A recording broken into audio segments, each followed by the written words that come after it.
Her hands trembled around the vial. One drop. That's all it would take. One drop to save her dying son, or damn her soul forever. Lena Carter stood frozen in the closet of the most dangerous man in the city, her heart hammering so loud she was certain he could hear it through the walls. Adrian Voss. Crime lord. Killer. Monster. The man she was supposed to murder tonight. But when the door swung open and his cold eyes met hers, she knew. This was never about poison. This was about choice. And hers had just run out. If you want to see how far this story of betrayal, power, and impossible love can go, stay until the end, hit that like button, and comment what city you're watching from. Let's see how far Lena's journey reaches. The closet smelled of expensive leather and cedar, scents that didn't belong in Lena Carter's world. Her world smelled of hospital disinfectant and desperation, of sleepless nights beside a child's bed and prayers that went unanswered. But tonight, she stood in Adrian Voss's private sanctuary, pressed against tailored suits that cost more than her yearly rent, clutching a vial of clear liquid that was supposed to end a life. Her life. His life. Her son's life. They were all balanced on the edge of this tiny glass bottle. The estate was quieter than she'd expected. The syndicate had told her there would be guards, security systems, layers of protection around a man like Adrian Voss. They'd given her the access codes, the patrol schedules, the blind spots in the cameras. They'd made it seem possible, almost easy. Get in, poison his drink, get out, save your son. But nothing about this felt easy. Lena's fingers tightened around the vial. Through the crack in the closet door, she could see into Adrian's private study. Dark wood paneling, floor-to-ceiling bookshelves. A desk that looked like it had witnessed 1,000 deals, 1,000 betrayals. The room was empty now, but he would come. They'd told her he came here every night at 11, poured himself exactly 2 fingers of whiskey, and sat alone for an hour. That's when she would move. That's when she would... The door opened. Lena's breath caught. She pressed herself deeper into the shadows, her heart a war drum in her chest. Through the narrow opening, she watched Adrian Voss enter his study. He looked different than the photographs they'd shown her. Younger, maybe. 35 at most. Tall and lean, moving with the kind of controlled grace that came from years of knowing violence intimately. Dark hair, sharp features, a face that could have been handsome if it wasn't so hard. He wore a black shirt with the sleeves rolled up, and she could see scars on his forearms, pale lines against tan skin, evidence of a life lived on the wrong side of every moral line. This was the man she was supposed to kill. This was the monster who controlled half the city's underworld, who'd built an empire on blood and fear. The man the syndicate wanted dead badly enough to threaten a dying child. Adrian moved to the bar cart, his back to her. Lena watched his hands, steady, precise, as he selected a crystal tumbler. The whiskey bottle glinted in the lamplight. Macallan 25. She knew because her brother Marcus used to dream about tasting it someday, back when they were kids and thought the world might give them something better than it did. Marcus. The thought of her brother sent a spike of pain through her chest. He'd been the one to get her this job at the Voss estate 3 months ago, had vouched for her when she needed work desperately. She'd been so grateful then. Now she understood. It had never been kindness. It had been a setup. Marcus had sold her to the syndicate like she was nothing, like their shared childhood meant less than whatever they'd paid him. Adrian poured exactly 2 fingers of whiskey. The sound of liquid hitting glass seemed impossibly loud in the silent room. This was it. This was the moment. She had to move now while his back was turned, while she still had the element of surprise. Add the poison to the bottle, slip back into the closet, wait for him to drink it. Simple, clean, merciful, even. They'd promised her it would be painless. They'd promised a lot of things. That her son Daniel would get the treatment he needed. That the rare blood disorder eating away at his small body would be cured. That she'd never have to watch her baby suffer again. All she had to do was this one thing. One terrible, unforgivable thing. Lena's hand reached for the closet door. "You can come out now." The voice froze her completely. Deep, calm, utterly certain. Adrian Voss hadn't turned around. He stood at the bar cart, whiskey glass in hand, looking straight ahead at the wall of books. But he knew. Somehow, he knew. "I'm not going to ask twice." Still that same terrible calm. "And you should know, I have a gun pointed at that closet. If you're not out here in 5 seconds, I'm going to put 3 rounds through the door and call it a night." Lena's mind went blank. Every careful instruction the syndicate had drilled into her evaporated like smoke. She couldn't move, couldn't breathe. Her son's face flashed before her eyes. Daniel, at 6 years old, too thin, too pale, smiling despite the IV in his arm. What would happen to him if she died here? Who would sit beside his bed? Who would tell him stories until he fell asleep? 5. Her hand was still on the vial. 4. She could hear it in his voice. He meant it. This wasn't a bluff. 3. The closet door swung open before she consciously decided to move. Lena stumbled out into the study, the vial clutched in her trembling fist. For a moment, they just looked at each other. She saw his eyes, dark, unreadable, taking her in with the kind of assessment that made her feel like he could see straight through to every secret she carried. Then his gaze dropped to her hand, to the vial. "There it is," Adrian said softly. He set his whiskey down, still untouched. "The poison they gave you. What did they tell you it was? Fast-acting? Painless? Something I'd never taste in the Macallan?" Lena's voice came out as barely a whisper. "How did you know?" "I always know." He moved then, crossing the distance between them with 3 long strides. Lena flinched back, but he didn't grab her. Instead, he plucked the vial from her fingers with such casual ease it was almost insulting. He held it up to the light, examining the clear liquid inside. "Do you know what this is?" She shook her head. Words had abandoned her completely. "Water." Adrian's smile was cold. Purified water with a slight mineral content to give it the right weight and viscosity. "Completely harmless. You were never going to kill me tonight, Lena Carter. This was never about murder." Her name in his mouth hit her like a slap. "You know who I am." "Of course I know who you are. I know your son Daniel is in St. Catherine's Hospital, East Wing, room 347. I know he has a rare blood disorder called Hoffman's syndrome. I know the syndicate approached you 6 weeks ago with an offer. Kill me, and they'd provide the experimental treatment he needs. Treatment that costs $500,000 and isn't covered by any insurance." Each word was a nail in her coffin. Lena felt her knees weaken. "Then why did you let me get this far?" "Because I needed to see if you'd go through with it." Adrian set the fake poison on his desk, then turned to face her fully. "The syndicate has tried to kill me 17 times in the last 2 years. Bombers, snipers, poisoners, all professionals, all failures. This time they tried something different. They chose a desperate mother. Someone with everything to lose and nothing left to hope for. Someone who'd never killed before but might find the strength if the stakes were high enough. I wouldn't have..." Lena started, but the lie died in her throat. She didn't know what she would have done if the poison had been real. That was the horrible truth she'd been living with for weeks. She didn't know if she was capable of murder. Not until this moment, standing in front of the man she'd come to kill, did she realize the answer. "You wouldn't have," Adrian finished for her. "I can see it in your eyes. You're not a killer, Lena. You're just a mother who's run out of options." Tears burned behind her eyes. She hated them, hated the weakness they represented, but they came anyway. "My son is dying.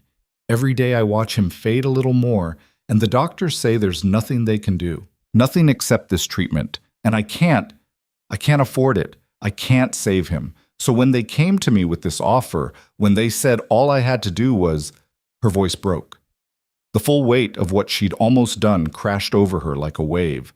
She'd walked into this house prepared to become a murderer. For Daniel, yes. Always for Daniel. But that didn't erase the intention. Didn't erase the fact that she'd crossed a line tonight that couldn't be uncrossed. "They were very thorough," Adrian said. His voice had gentled slightly, though his expression remained unreadable. "The syndicate, I mean. They researched you well, found your weakness and exploited it perfectly. But they made one mistake." "What mistake?" "They assumed I wouldn't know." Adrian moved to his desk, opened a drawer, and pulled out a file. He tossed it onto the desk between them. "I've known about you since the day you started working here. Your background check raised flags immediately. Recent hire, recommended by Marcus Carter, placed in a position with access to my private quarters. I've been waiting for you to make your move." Lena stared at the file. Her name was typed on the tab. Her whole life reduced to a manila folder. Then why didn't you just fire me? Why let me? Because I wanted to understand their angle, what leverage they'd use, how far they'd push you. He paused, and something shifted in his eyes. Not quite sympathy, but close. And because your son really is dying, and that part wasn't fabricated, the syndicate found a real tragedy and weaponized it. That's what they do. The confirmation sent ice through her veins. The disease, Hoffman syndrome, can it be cured? The treatment exists, it's experimental but effective in 90% of cases. The cost is prohibitive for anyone without serious money. Adrian's jaw tightened. But there's something you need to know about your son's condition, Lena. Something the doctors at St. Catherine's haven't told you because they don't know to look for it. Her heart stopped. What are you talking about? Hoffman syndrome is rare, incredibly rare, less than 50 cases worldwide. The odds of a 6-year-old boy in this city randomly developing it? He shook his head. Astronomical. Impossible, even. I don't understand. Adrian picked up the file, flipped it open, and pulled out a medical report. I had my own doctors review Daniel's case. They found traces of a synthetic compound in his blood work, something that mimics Hoffman syndrome but is actually induced, engineered. The room tilted. Lena reached out, gripping the edge of the desk to stay upright. You're saying someone made him sick? On purpose? The syndicate made him sick. They needed leverage over you, so they created it. Slowly, carefully, over the course of several months. Probably through something innocuous, vitamins, supplements, something you'd give him every day without question. The children's vitamins. The ones Marcus had brought over 6 months ago, said he'd gotten a great deal on them. Lena had thought it was kind of him, had been grateful because money was so tight. She'd given Daniel one every morning with breakfast. Oh God. Her legs gave out. She sank into the chair across from Adrian's desk, her whole body shaking. Marcus, my brother, he poisoned my son? He provided the delivery method. Whether he knew what he was delivering, Adrian shrugged. That's between you and him. But yes, your brother is working with the syndicate. Has been for at least a year based on financial records. They paid him well to position you, to gain your trust, to make you vulnerable. Rage flooded through her, hot and fierce. Her brother, her own blood. She'd raised Marcus after their parents died, had worked 2 jobs to keep him in school, had believed in him when everyone else said he'd never amount to anything, and this was how he repaid her? By selling her out? By poisoning her child? Where is he? The words came out low, dangerous. Lena barely recognized her own voice. Marcus is currently at the syndicate's main facility downtown, under their protection for now. Adrian leaned against his desk, studying her. But his location is the least of your problems. You failed your mission tonight. The syndicate won't accept failure. When you don't report back with news of my death, they'll assume you either got caught or chickened out. Either way, you're a liability. The anger drained away, replaced by cold fear. Daniel? They won't hurt him yet. He's still useful as leverage, but they'll come for you. Tonight, probably. And when they do? Adrian let the sentence hang, unfinished but clear. Lena looked up at him, this stranger who held her life in his hands. Why are you telling me this? Why not just let them come? I tried to kill you. You should want me dead. You tried to kill me with fake poison they gave you. That's not the same as actually trying. He crossed his arms. And I don't want you dead, Lena. I want something much more valuable. What? Information, access, revenge. Adrian's expression hardened. The syndicate has been a thorn in my side for too long. They've hit my operations, killed my people, cost me millions. But they're careful, compartmentalized. I can't get to their leadership because I don't know who's giving the orders. But you're already inside. They trust you, in their way. They think they own you. Understanding dawned, sick and heavy. You want me to spy for you. I want you to help me destroy them. Completely. From the inside out. He moved closer, his presence overwhelming in the small space. Work with me, Lena. Give me names, locations, operational details. Help me dismantle the organization that poisoned your son and turned your brother against you. In exchange, I'll do 3 things. She waited, barely breathing. 1, I'll cure Daniel. My medical team will synthesize the counteragent for the poison they gave him and administer the real treatment for any residual damage. He'll be healthy again within a month. Hope flared in her chest, dangerous and desperate. 2. I'll protect you both. You and Daniel will be under my personal security. The syndicate won't touch you while you're under my roof. And 3? Adrian's smile was cold. 3. When this is over, when the syndicate is ashes and their leadership is dead, I'll let you decide what happens to Marcus, your brother, your justice. It was everything she wanted, everything she needed. Salvation for her son, revenge for his suffering, and the destruction of the organization that had tried to turn her into a murderer. But the price, becoming entangled with Adrian Voss with his world of violence and shadows, that price was steep. If I say no, she asked, though she already knew the answer, then I call the police. Tell them I caught an intruder in my home with poison. You go to prison, Daniel goes into foster care, and the syndicate eliminates you both within a week to tie up loose ends. He tilted his head. But you're not going to say no, are you? Lena closed her eyes, saw Daniel's face, his smile, his trust that his mother would always protect him, opened them again and met Adrian's dark gaze. No, I'm not. Smart woman. He extended his hand. Then we have a deal. She looked at his hand for a long moment. This was a deal with the devil, no question.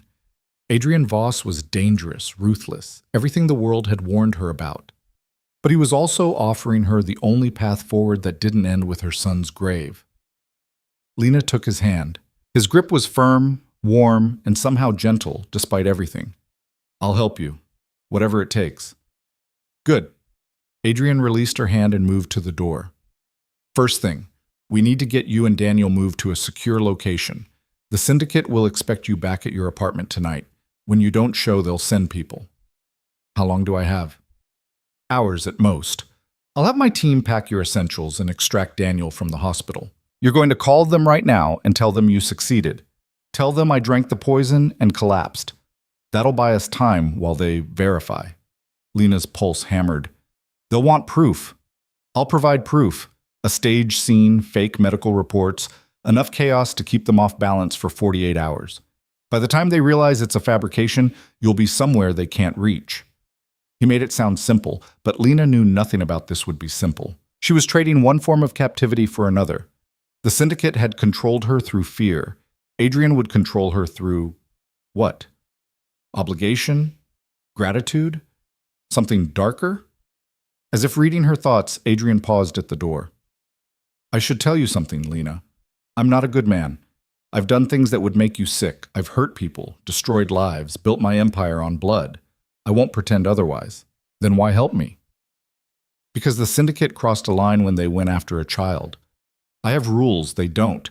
And because, he hesitated, and for just a moment, the mask slipped. She saw something raw underneath, something almost human. Because you remind me of someone I couldn't save. A long time ago. Before she could ask what he meant, the moment passed. The mask was back, seamless and cold. There's a phone on the desk. Call the syndicate. Numbers in your contacts under emergency. Tell them exactly what I said. Poison delivered, target down. You're going to ground. Can you do that? Lena nodded, moving to the desk on unsteady legs. The phone felt heavy in her hand.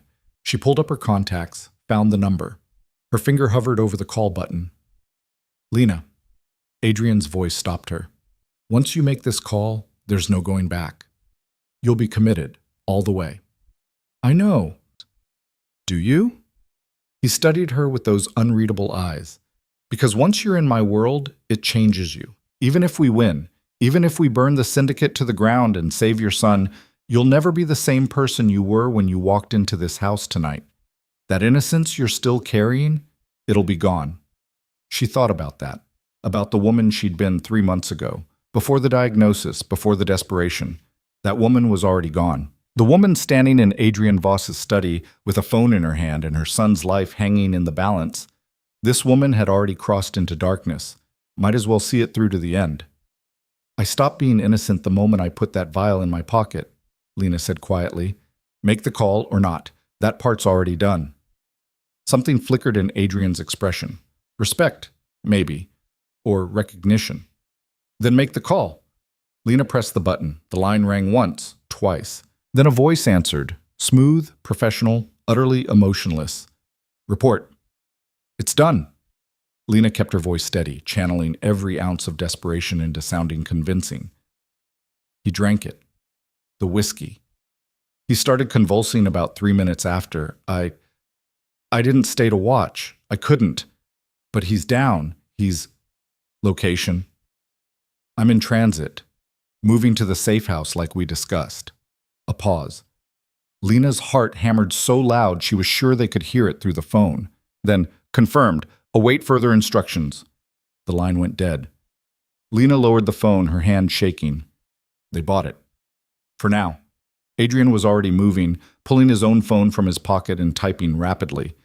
My security team is mobilizing. They'll have Daniel out of St. Catherine's within the hour. The medical team is prepping the treatment suite. You'll be transported to the estate's secure wing. Wait, Lena interrupted him. The estate? You're keeping us here? Did you think I'd send you to some random safe house? You'll stay where I can personally guarantee your safety. The West Wing has private quarters, medical facilities, everything Daniel will need during treatment. He glanced up from his phone. Unless you'd prefer to take your chances somewhere else? She didn't. That was the terrifying part. Despite everything, despite knowing what Adrian Voss was, what he'd done, she believed he'd keep them safe. More than that, she trusted him to follow through on his promises. It was insane, completely irrational. But standing in his study, watching him orchestrate their extraction with military precision, she felt safer than she had in months. The West Wing is fine, she heard herself say. Adrian nodded, returning his attention to the phone. For the next 20 minutes, Lena watched him work. He coordinated with at least 5 different teams: security, medical, intelligence, cleanup crew. Each conversation was brief, efficient, delivered in low tones that somehow carried absolute authority.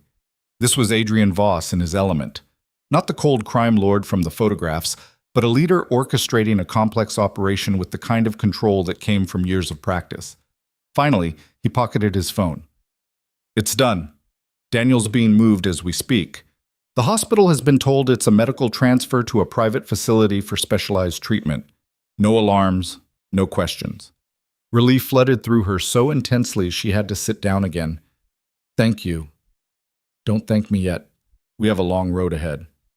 Adrian moved to the window, looking out at the dark grounds.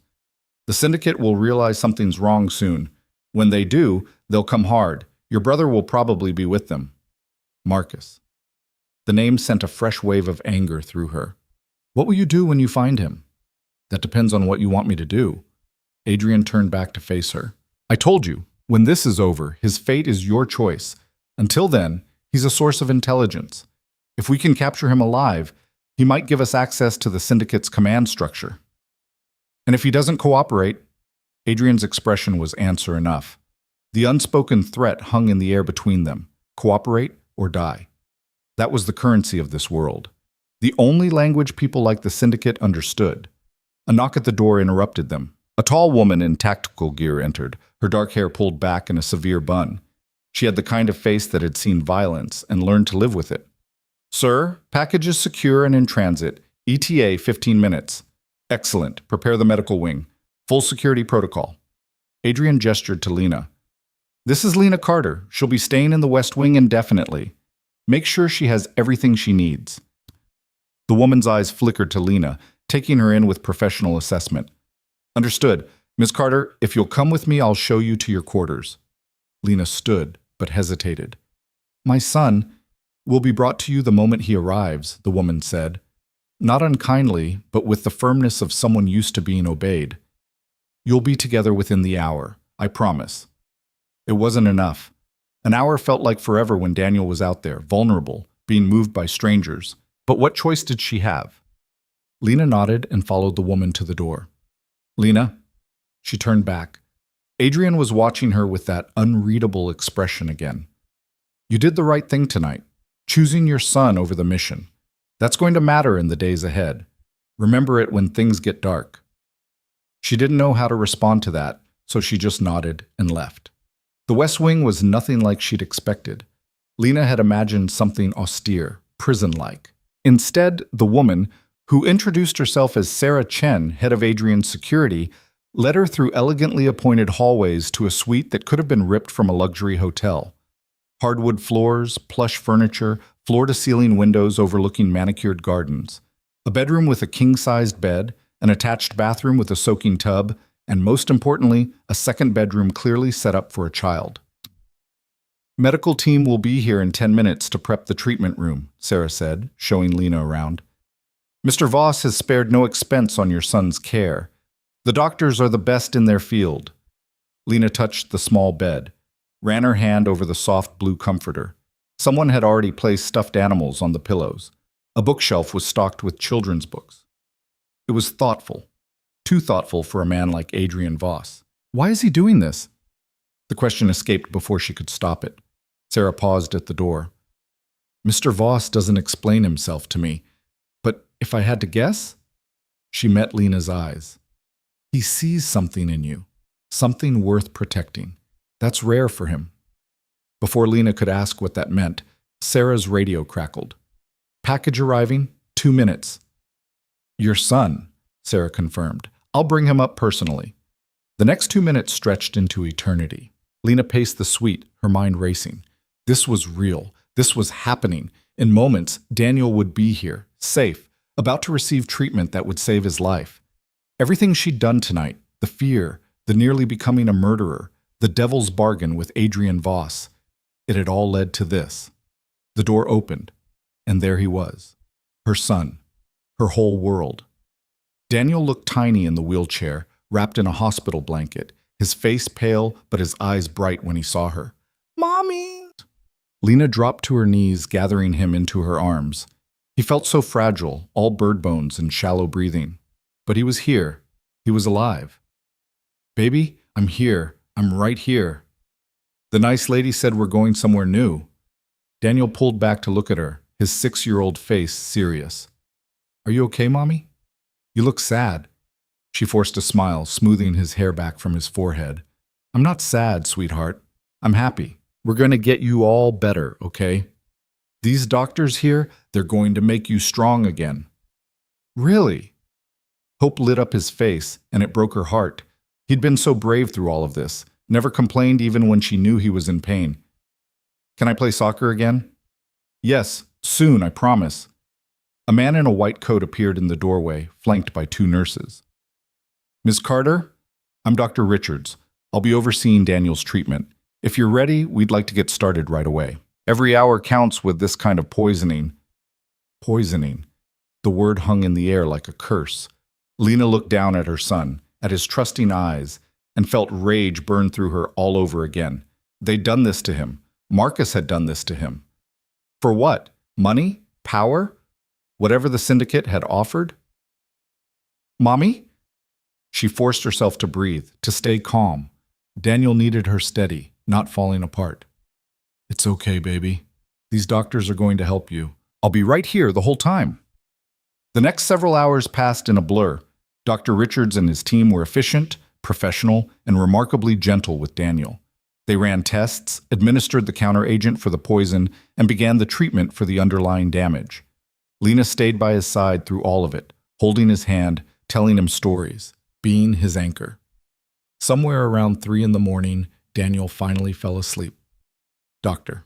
Richards came to check on him one last time, then pulled Lena aside. "The counteragent is working. We're already seeing improvement in his blood markers. The poison's effects should be fully reversed within 72 hours. Relief hit her like a wave. And the other damage? The symptoms that looked like Hoffman's syndrome? Minimal. Whoever designed this poison knew what they were doing. It was meant to mimic the disease without causing irreversible harm. Likely so, they could reverse it if they needed to." Dr. Richards' expression darkened. "Ingenious, in the most evil way possible." Lena nodded numbly. "Thank you, Doctor." "Get some rest, Ms. Carter. Daniel's stable. We'll monitor him through the night, but the worst is behind you." After he left, Lena sank into the chair beside Daniel's bed and finally let herself cry. Quiet, exhausted tears that had nothing to do with weakness and everything to do with the sheer overwhelming weight of the last few weeks finally lifting. Her son would live.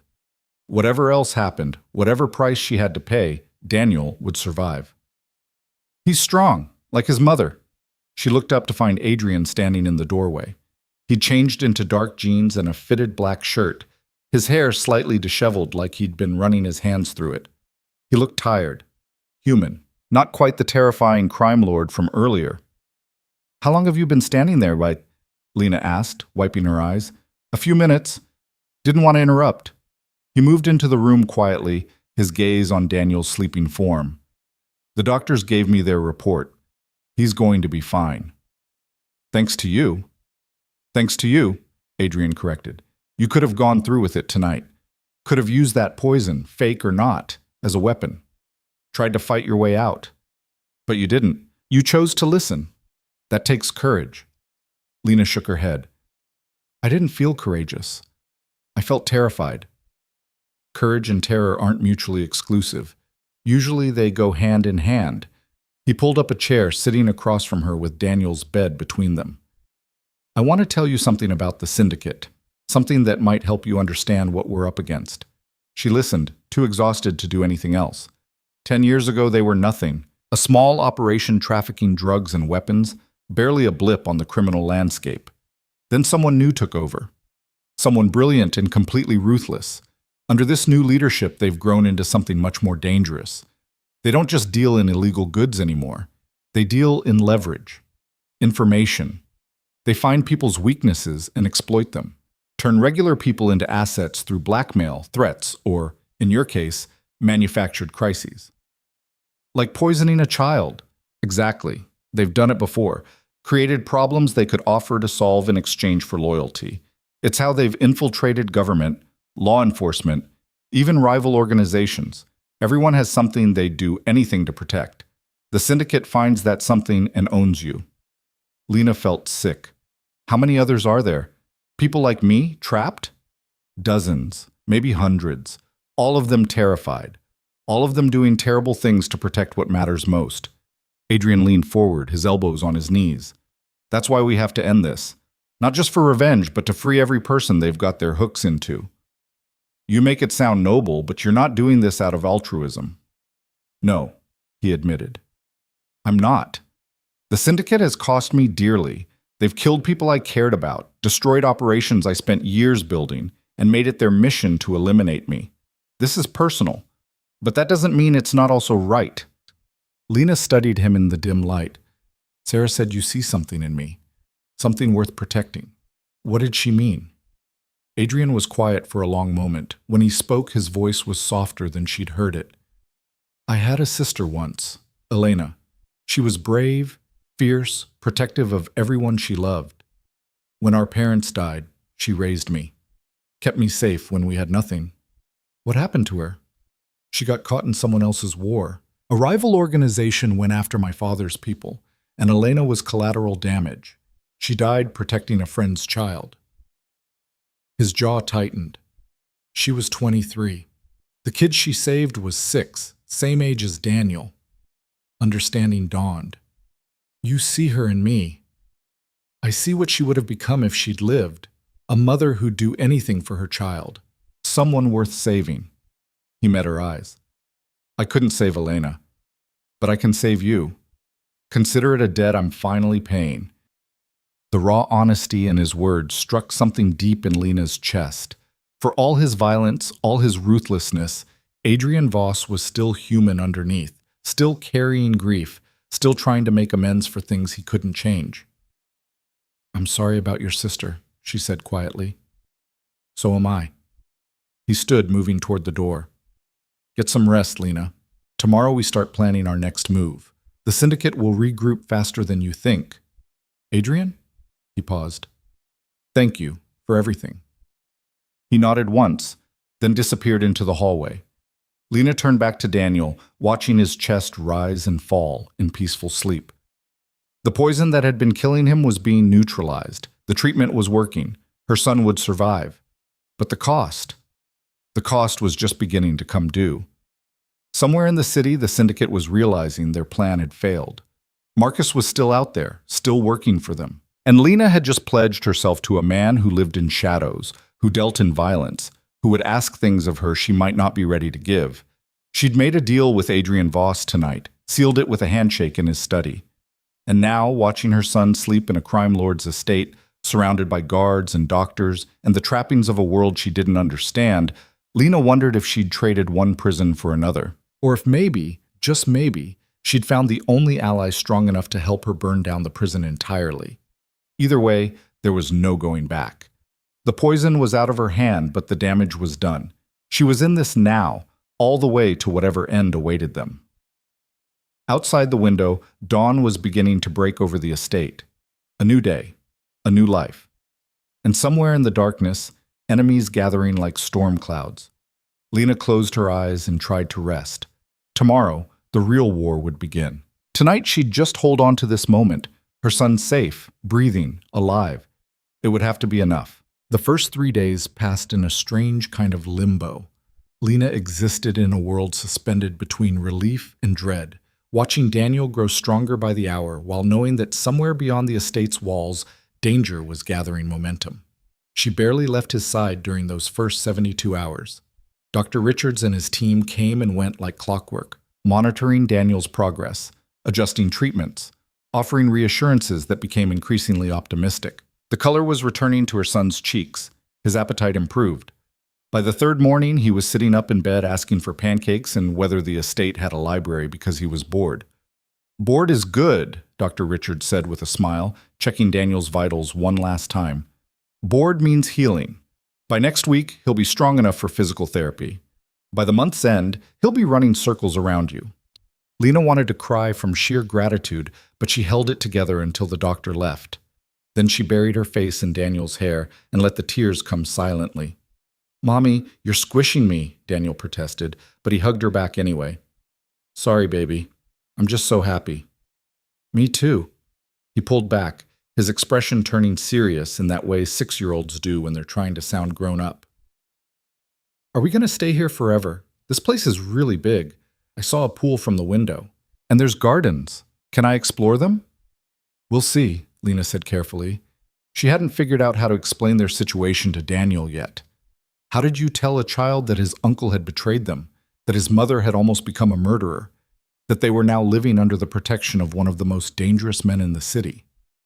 "For now, we need to stay close to the doctors. Make sure you're completely better." Daniel seemed to accept this, his attention already drifting to the book Sarah had brought him yesterday. Lena kissed his forehead and slipped out of the room, nodding to the guard stationed discreetly in the hallway. There was always a guard now, sometimes two. Adrian wasn't taking any chances. She found him in his study, the same room where everything had changed 3 nights ago. He was behind his desk this time, surrounded by papers and laptop screens, his expression carved from stone as he reviewed something that clearly didn't please him. "Is this a bad time?" Lena asked from the doorway. Adrian looked up, and the hardness in his face softened fractionally. "No, come in. How's Daniel?" "Getting stronger. Dr. Richard says he's responding even better than expected." She moved into the room, suddenly uncertain. She'd barely seen Adrian since that first night. He'd checked in occasionally, always brief, always professional. But mostly he'd been absent, dealing with whatever crisis the syndicate's failed assassination had triggered. "That's good news." He gestured to the chair across from him. "Sit. We need to talk." The serious tone sent anxiety spiraling through her chest. Lena sat, gripping the armrests. "What's wrong?" "The syndicate knows." Adrian turned his laptop screen toward her. On it was a news article dated this morning. The headline read, "Business tycoon Adrian Voss hospitalized after suspected poisoning. Condition stable." Lena's stomach dropped. "You planted that?" 3 days ago, to buy us time. But they've done their homework. According to my sources, they sent someone to verify the story at the hospital we claimed I was taken to. Found inconsistencies. By yesterday afternoon, they knew it was fake. He closed the laptop. "They're looking for you now, aggressively." "My apartment?" "Tossed. They questioned your neighbors, your coworkers at your old job, anyone who might know where you'd go. So far, no one's talking because no one knows anything, but they're expanding the search." Lena felt the walls closing in. "Daniel can't leave here. Not yet. He's not strong enough." "He won't have to. This estate is a fortress. They'd need an army to breach it, and even then, they wouldn't make it past the first gate. Adrian's jaw tightened. But we can't stay on the defensive forever. The longer we wait, the more time they have to consolidate power, eliminate evidence, go underground. We need to hit them first, hard. How? He pulled out a different file, slid it across the desk. Intelligence we've gathered over the past 3 days. The syndicate operates through a network of fronts, legitimate businesses that launder money and provide cover for illegal operations. Take out enough of these fronts, and we expose their infrastructure. Make them vulnerable. Lena opened the file, scanning names and addresses. Import companies, real estate holdings, a chain of nightclubs. You want to destroy their businesses? I want to cripple their cash flow and force their leadership into the open. Right now they're shadows. We need to make them desperate enough to show their faces. He leaned forward. But to do that effectively, I need inside information. Details about their operations that only someone embedded in their organization would know. Understanding clicked into place. Marcus, your brother has access. He's been working with them long enough to know key players, locations, operational procedures. If we can get him to talk, he won't. Lena's voice was flat. Marcus doesn't have loyalty, but he has self-preservation. He'll know that talking to you means death. Maybe. Or maybe he'll choose survival over loyalty when faced with the alternative. Adrian's eyes darkened. My people spotted him 2 days ago. He's staying at a syndicate safe house in the warehouse district, heavily guarded, but not impossible to breach. Lena's pulse quickened. The thought of seeing Marcus again, of confronting him with what he'd done, made her hands shake with rage. When? Tonight. Fast strike team. In and out before they can organize a response. But I need you to decide something first. Adrian stood, moving around the desk to lean against it, closer to her now. Do you want him alive? The question hung between them, heavy with implication. Lena thought about Daniel in that hospital bed, pale and fading, poisoned by vitamins his own uncle had brought him. Thought about the months of terror, the sleepless nights, the crushing weight of helplessness. Marcus had done that. Marcus had sold them both for whatever the syndicate had paid him. I want answers first, she said finally. Then I'll decide. Adrian nodded slowly. Fair enough. But Lena, you need to understand what you're asking. If you want to be there when we take him, if you want to face him yourself, it's going to be ugly. These extractions aren't clean. There will be violence, probably blood. Are you prepared for that? She met his eyes. I held poison in my hand 3 days ago, ready to murder you. I think I can handle seeing my brother get what he deserves. Something flickered in Adrian's expression. Approval, maybe, or concern. This isn't about handling it. This is about whether you want that darkness on your soul. Because once you cross certain lines, Lena, you can't uncross them. I told you that the first night. You also told me I was already changed, that I'd never be the same. Lena stood, facing him directly. So stop trying to protect my innocence. It's gone. Marcus took it when he poisoned my son. The syndicate took it when they turned me into a weapon. All I have left is the choice of what to do with what's left. Adrian studied her for a long moment, and she could see him weighing something internally. Finally, he nodded. All right, you're coming tonight. But you follow my lead, stay behind the security team, and if I tell you to run, you run. Understood? Understood. Good. We leave at midnight, wear dark clothes, comfortable shoes. Sarah will give you a vest. A vest? Bulletproof, non-negotiable. He moved back toward his desk, already shifting into operational mode. The team is 12 people, all ex-military. They know what they're doing. Your job is to stay alive and identify your brother when we find him. Lena nodded, her heart hammering. This was real. In less than 12 hours, she'd be in the middle of a raid, facing the brother who'd betrayed her. Part of her wanted to back out, to stay safe in the estate with Daniel. But a larger part, the part that had been born in Adrian's study 3 nights ago, wanted to see this through. She turned to leave, but Adrian's voice stopped her. Lena. She looked back. What you said about your innocence being gone, that's not entirely true. You still have choices. You can still decide what kind of person you want to be when this is over. Don't let anger make that decision for you. It was surprisingly gentle advice from a man who'd built his life on violence. Lena didn't know how to respond, so she just nodded and left. The hours until midnight crawled by with excruciating slowness. Lena sat with Daniel, reading him stories, playing simple games, trying to memorize every detail of his face. If something went wrong tonight, if she didn't come back, she wanted this to be what she remembered. Her son, safe and healing, laughing at a joke in one of his books. "Mommy, are you okay?" Daniel asked suddenly, his small hand on her arm. "You keep looking sad." Lena forced a smile. "I'm fine, sweetheart, just tired." "Is it because of Uncle Marcus?" The question hit her like a physical blow. "What made you think about Uncle Marcus?" Daniel shrugged, his expression confused. "I heard one of the doctors talking. They said Uncle Marcus was bad, that he made me sick. But that doesn't make sense. Uncle Marcus brought me vitamins to make me better." The innocence in his voice shattered something in Lena's chest. How did you explain betrayal to a 6-year-old? How did you tell him that someone he loved and trusted had hurt him deliberately? Sometimes people do bad things, baby. Even people we love. It doesn't mean we were wrong to love them. It just means they made terrible choices. But why would Uncle Marcus want to hurt me? I don't know. But I'm going to find out. Lena pulled him close, breathing in the little boy's smell of him, shampoo and cotton and safety. "And I promise you no one is ever going to hurt you like that again." "Because Mr. Voss is protecting us?" She pulled back, surprised. "You know about Mr. Voss?" "Sarah told me. She said he's like a superhero, but the kind that's scary to bad guys." Daniel's eyes were wide with 6-year-old wonder. "Is he scary?" Lena thought about Adrian, his cold eyes, his calculated violence, the empire built on blood. "Yes, he's scary, but not to us." "Good." Daniel yawned, settling back into his pillows. "I like it here, even if we can't go home." Home.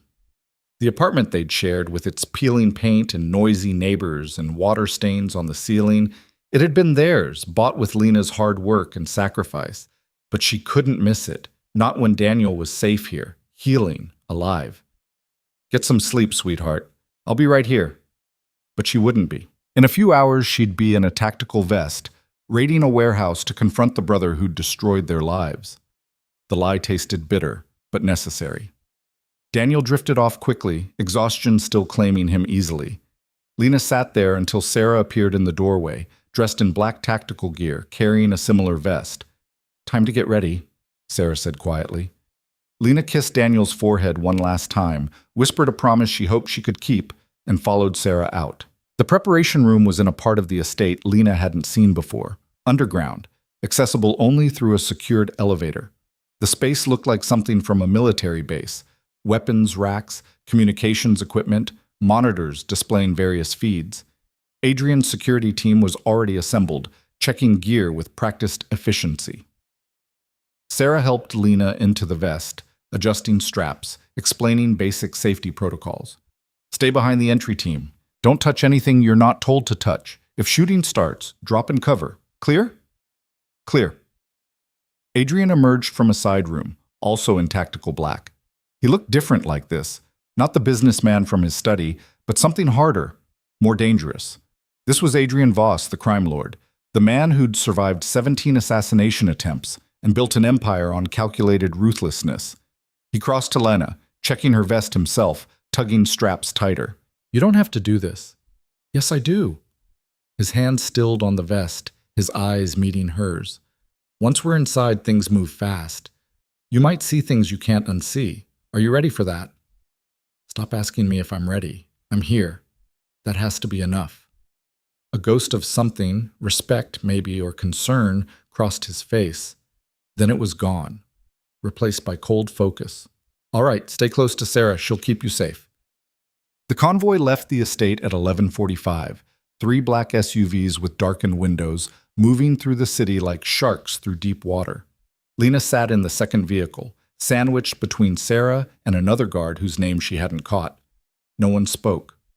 The silence was heavy with anticipation and controlled violence. The warehouse district looked like the end of the world. Abandoned buildings, broken streetlights, shadows that seemed to pulse with hidden threats. Their target was a mid-sized warehouse near the river, unremarkable except for the expensive cars parked outside and the subtle security cameras mounted at intervals. Adrian's voice came through the comms, low and calm. Thermal shows 8 hostiles inside. Second floor, northeast corner. That's our target. Entry team, you're green on my mark. Lena's heart hammered so hard she thought it might crack her ribs.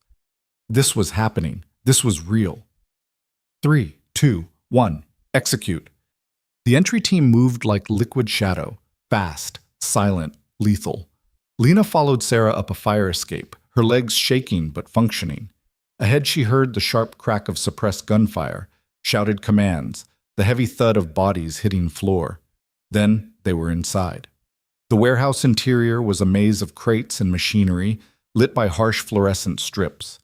Lena's senses went into overdrive, every sound amplified, every shadow a potential threat. Sarah pulled her behind a stack of crates, hand on her shoulder, keeping her down. More gunfire. Closer now. Someone screaming. Then Adrian's voice, cutting through the chaos. Clear! Target acquired!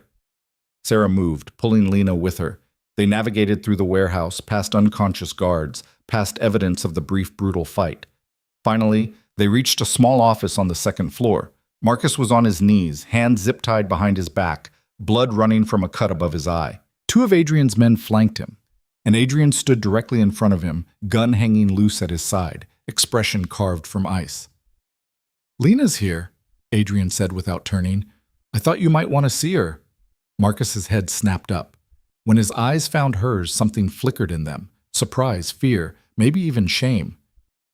Lena, Jesus, Lena, you have to understand. Understand what? Her voice came out steady, colder than she'd known she could sound. That you poisoned your nephew? That you sold us to the syndicate?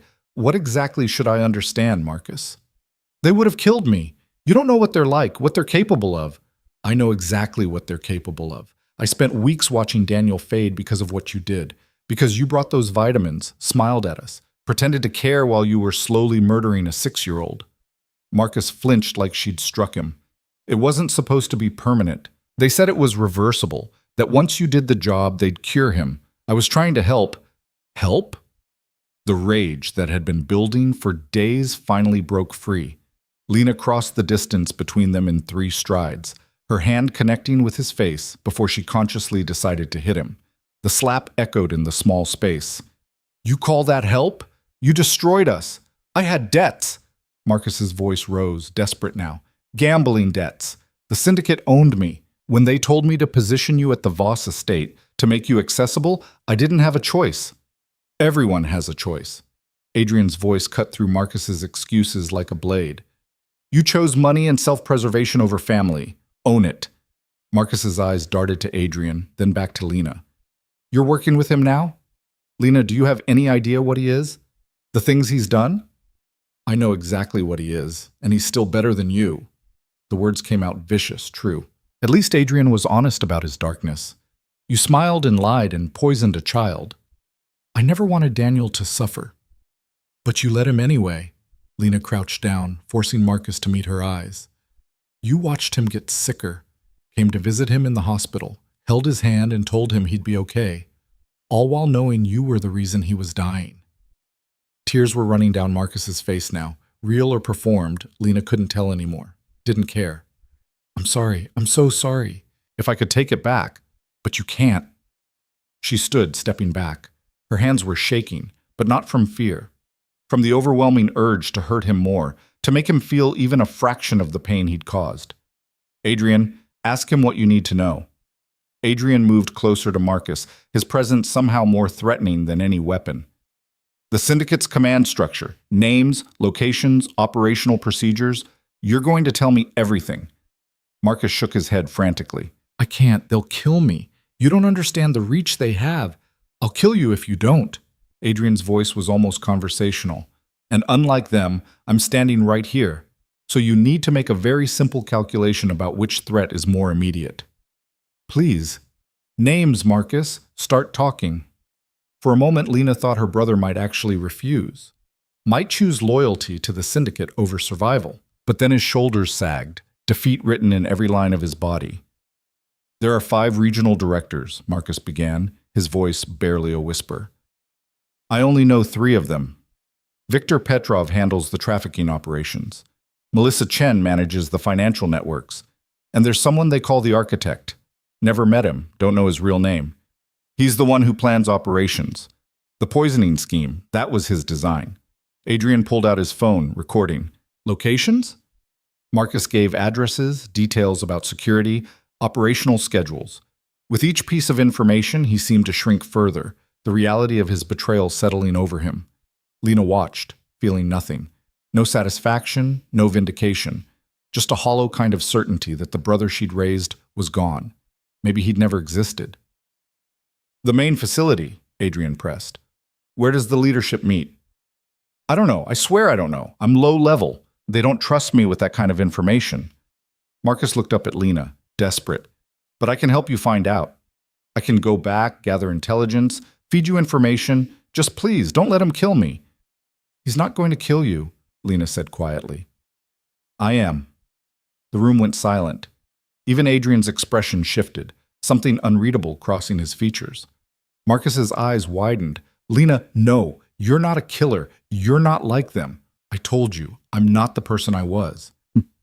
She turned to Adrian. Give me your gun. Lena. Adrian's voice held a warning. Think about what you're doing. I have. For 3 days, I've thought about nothing else. She held out her hand. He poisoned my son, sold us to people who wanted to turn me into a murderer. He deserves this. Yes, he does. But do you deserve the weight of taking a life, even his?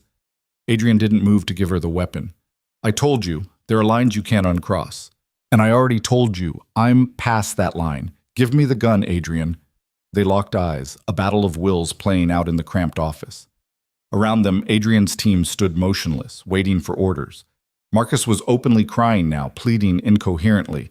Finally, Adrian spoke. No. What? I said no. You want him dead. I'll do it. But I'm not putting that on you. Not when there's another option. He turned to Sarah. Take him to the holding cells at the estate. Keep him isolated. You can't keep me prisoner. Marcus struggled against his restraints. I have rights. You have exactly the rights I give you, which is none. Adrian's voice turned arctic. You'll stay alive as long as you're useful.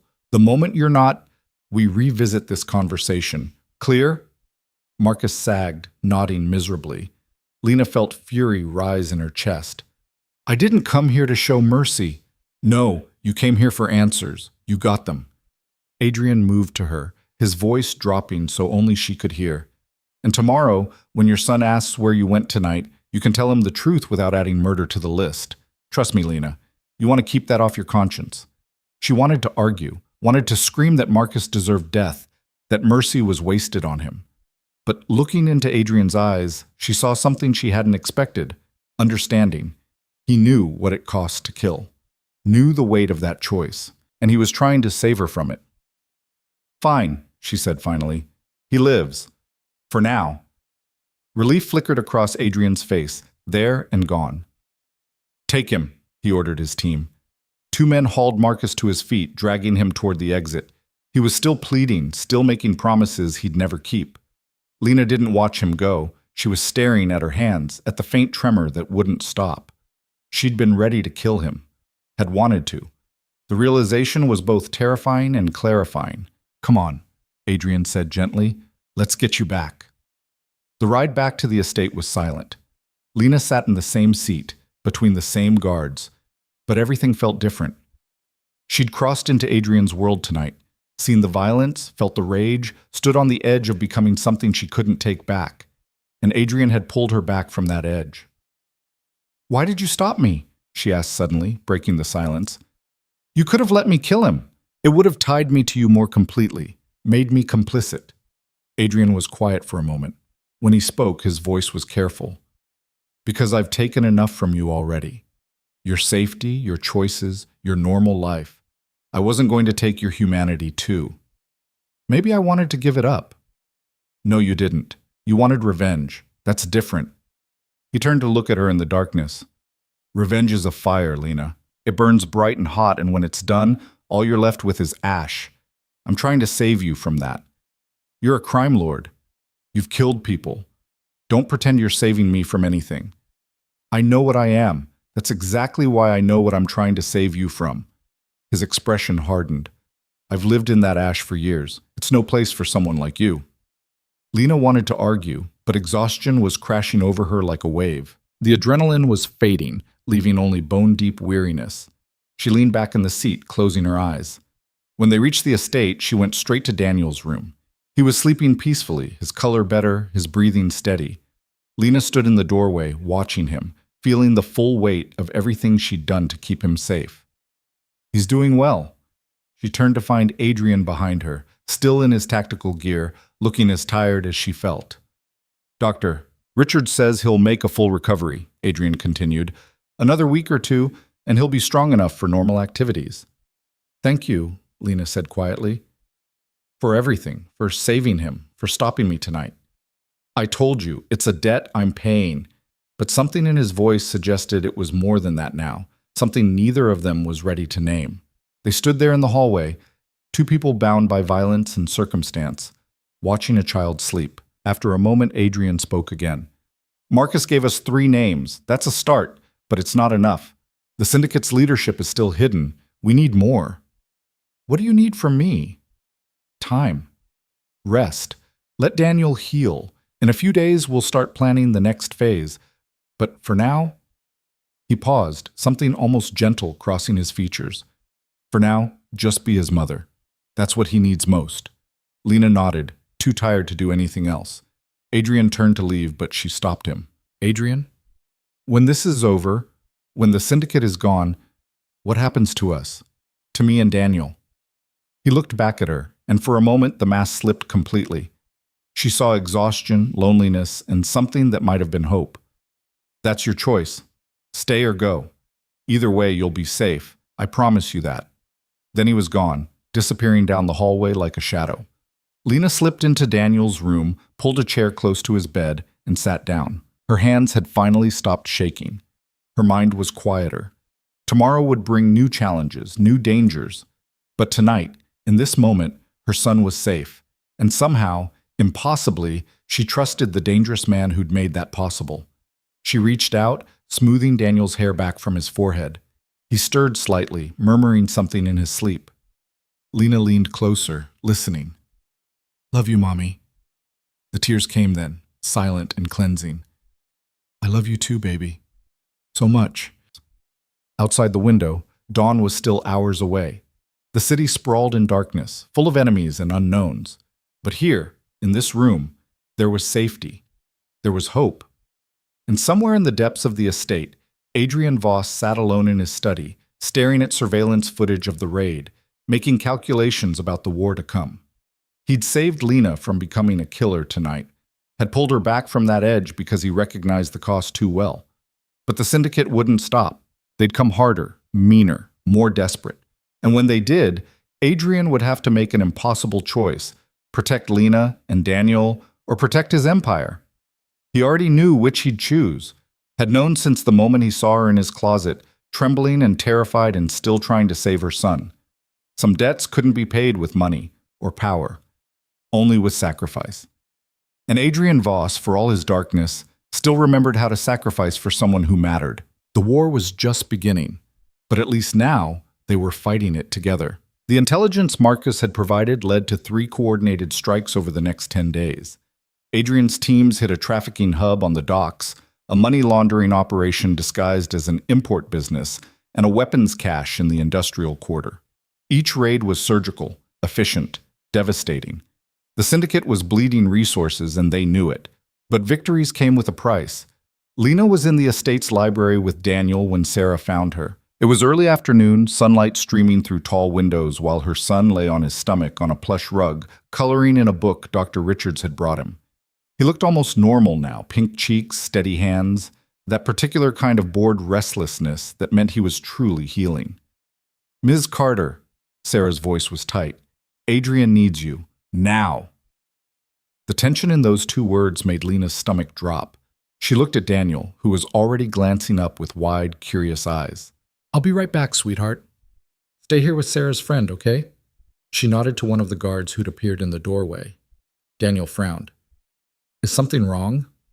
"No, baby. Just boring grown-up stuff." She kissed his forehead and followed Sarah into the hallway, her pulse already racing. "What happened?" One of our safe houses was hit. 3 dead, 2 wounded. They took our intelligence officer alive. Sarah's jaw was tight as they moved through the estate toward Adrian's operations center. They knew we were coming. Someone leaked our position. A mole? That's what Adrian's trying to figure out. The operations center was chaos contained. Multiple screens showed surveillance feeds, maps, data streams. Adrian stood at the center of it all, his shirt sleeves rolled up, exhaustion evident in the lines around his eyes. He'd barely slept in days, Lena knew. The strikes against the syndicate had been relentless, and so had his focus. He looked up when she entered, something flickering in his expression. Relief, maybe, that she was there. "We have a problem." "Sarah told me." "How bad?" "Bad enough that I'm questioning everyone's loyalty." He gestured to a screen showing what looked like an abandoned factory. The safe house was supposed to be off-grid. Only 5 people knew the location. Now 3 of them are dead, and the syndicate has Gregory. He knows everything about our next 3 operations. Lena felt ice settle in her stomach. Gregory was the intelligence analyst she'd met briefly. Mid-40s, quiet, brilliant with patterns and data. "Will he talk?" Adrian's expression was answer enough. "Everyone talks eventually. We have maybe 12 hours before they break him and redirect their defenses. Which means we need to move up our timeline." "Timeline for what?" He pulled up a different screen, this one showing architectural plans. The syndicate's main distribution center. It's where they coordinate their trafficking operations, store high-value merchandise, and according to Marcus, where the regional directors meet monthly. There's a meeting scheduled for tomorrow night. Lena studied the plans. The building was massive, multi-level, with security that looked military-grade. "You're talking about a full assault." "I'm talking about ending this. Victor Petrov and Melissa Chen will both be there. If we can take them alive, we can break the syndicate's command structure. Find out who the architect is. Where the real leadership hides." Adrian's hands were flat on the table, his knuckles white with tension. "But we have to move now before they realize we know about the meeting, before Gregory gives up enough information to change their security protocols.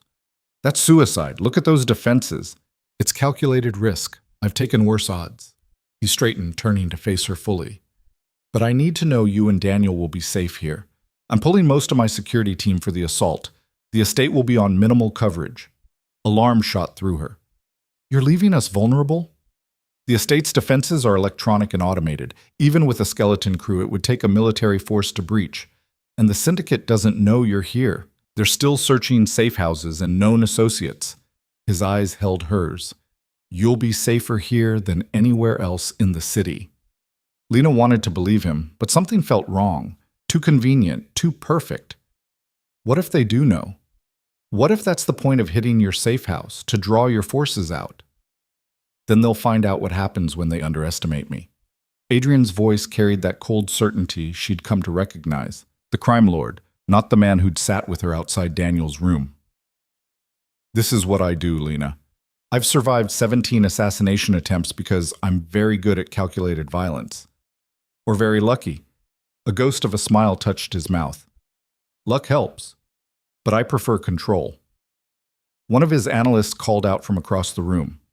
"Sir, we've got movement. 3 vehicles heading toward the eastern perimeter of the city. Could be syndicate scouts." Adrian moved to check the feed, his entire bearing shifting into tactical mode.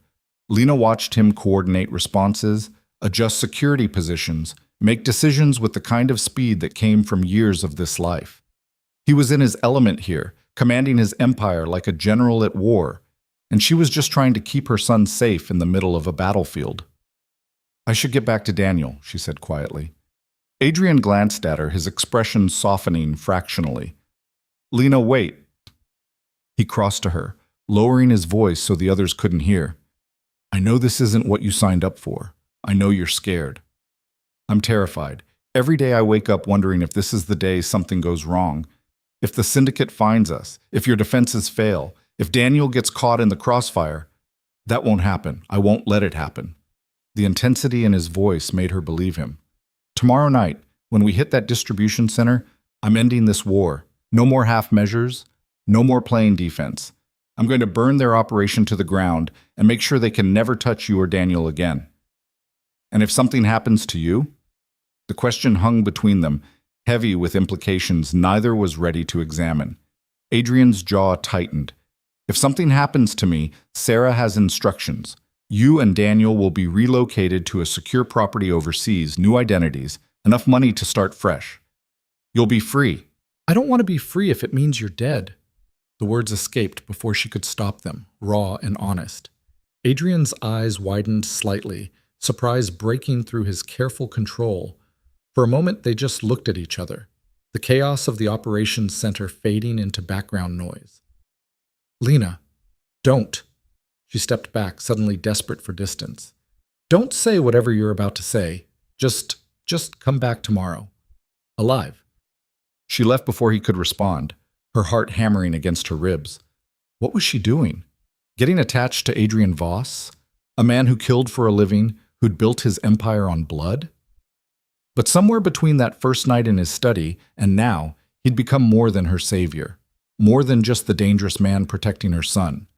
He'd become someone she couldn't imagine losing. The rest of the day passed in anxious preparation. Adrian's teams mobilized, weapons and equipment moving through the estate like a deadly tide. Lena tried to keep Daniel occupied, reading to him, playing games, pretending everything was normal. But he was 6, not stupid. He could feel the tension.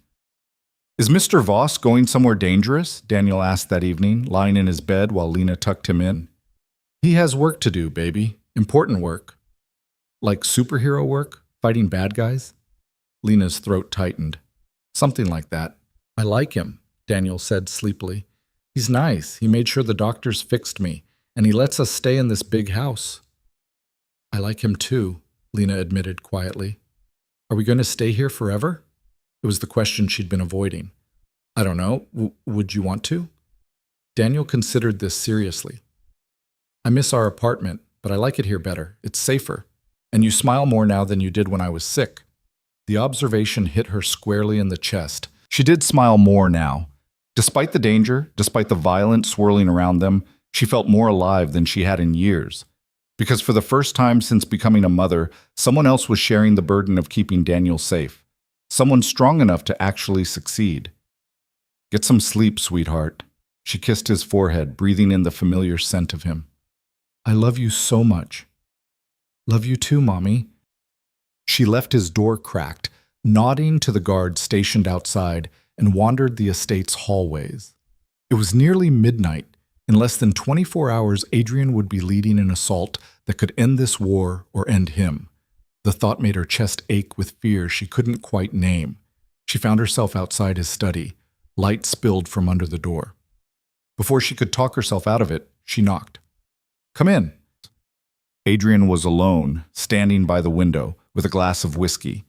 He changed into dark tactical pants and a fitted black shirt. Preparation for tomorrow, she realized. He looked tired, the weight of everything pressing down on shoulders that shouldn't have to carry so much alone. Can't sleep? He asked without turning. Can you? Sleep is overrated, especially before operations like this. He took a sip of whiskey, then set the glass down. You should be resting. Tomorrow's going to be a long day. I needed to talk to you. Lena moved into the room, closing the door behind her. About what I said earlier. About not wanting you to die. Lena, you don't have to... Yes, I do. She crossed to him, forcing herself to be brave. Because in a few hours, you're going to walk into hell, and I need you to know that it matters. You matter. Not just as Daniel's protector or the man fighting the syndicate. You matter to me. Adrian turned to face her fully, and in his eyes she saw something raw and vulnerable. Don't do this. Don't care about me. I'm not worth it. I don't think you get to decide that. I've killed people, Lena. Dozens of them. I've destroyed lives, ruined families, built everything I have on violence and fear. You should hate me. Maybe, but I don't. She stepped closer, close enough to see the faint scar on his jawline, the shadow of exhaustion under his eyes. You saved my son. You pulled me back from becoming a killer. You could have used me and discarded me, but instead you've protected us, given us safety, given me choices when I had none left. I had my own reasons. I don't care about your reasons. Her voice dropped to a whisper. I care that you did it, that you're still doing it, That tomorrow you're risking everything to end this war, and part of why you're doing it is for us. Adrian's breath caught. His hand came up, hovering near her face like he wanted to touch her, but didn't dare. If I don't come back, don't say that. Don't even think it. If I don't come back, he continued firmly, Sarah will take care of everything.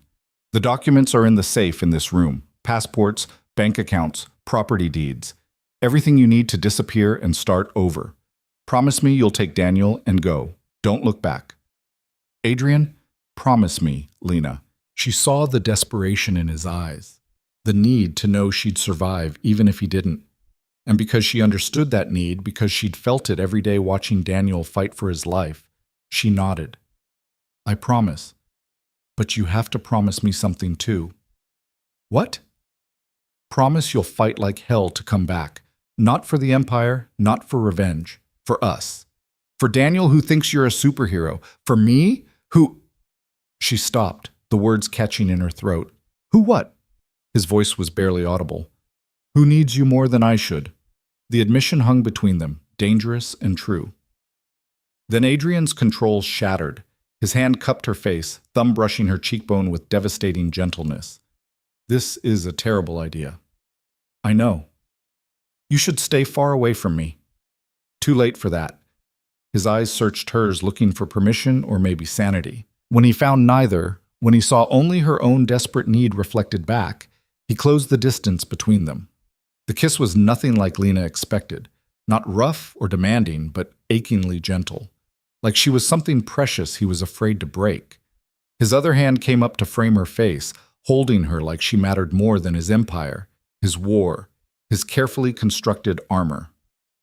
When they finally broke apart, both breathing hard, Adrian rested his forehead against hers. I didn't plan this.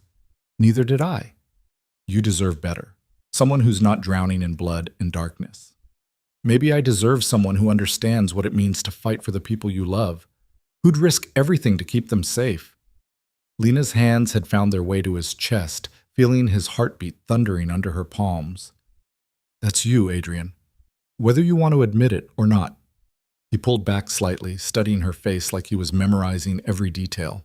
When this is over, when the syndicate is ashes, ask me again, about us, what this could be, and I'll give you an honest answer. Why not now? Because now I'm a man going into battle, and men going into battle make promises they can't keep. His thumb traced her bottom lip, the gesture intimate and heartbreaking. I won't do that to you. Before she could respond, his phone buzzed. Adrian checked it and his expression hardened instantly. We've got activity. Syndicate vehicles moving toward the distribution center. They're mobilizing early. The moment shattered. Adrian was already moving, grabbing his tactical vest from a chair, his mind shifting into operational mode. Lena watched the transformation, saw the man she'd just kissed disappear behind the armor of the crime lord. I have to go, he said, strapping on the vest with practiced efficiency. Sarah's outside. She'll take you back to the secure wing. Now? But you said tomorrow night. Plans change. If they're mobilizing now, we move now. Gregory must have broken faster than I thought. He moved to his desk, pulled open a drawer, and retrieved a handgun. He checked the magazine, chambered around, and held it out to her. Do you know how to use this? Lena stared at the weapon. No. Safety's here. Point and pull the trigger. Only use it if someone gets past our defenses. Keep it with you until I get back. When she didn't immediately take it, his voice gentled. Please, Lena. For my peace of mind. She took the gun, the weight of it foreign and terrifying in her hands. Be careful. Careful isn't going to win this war.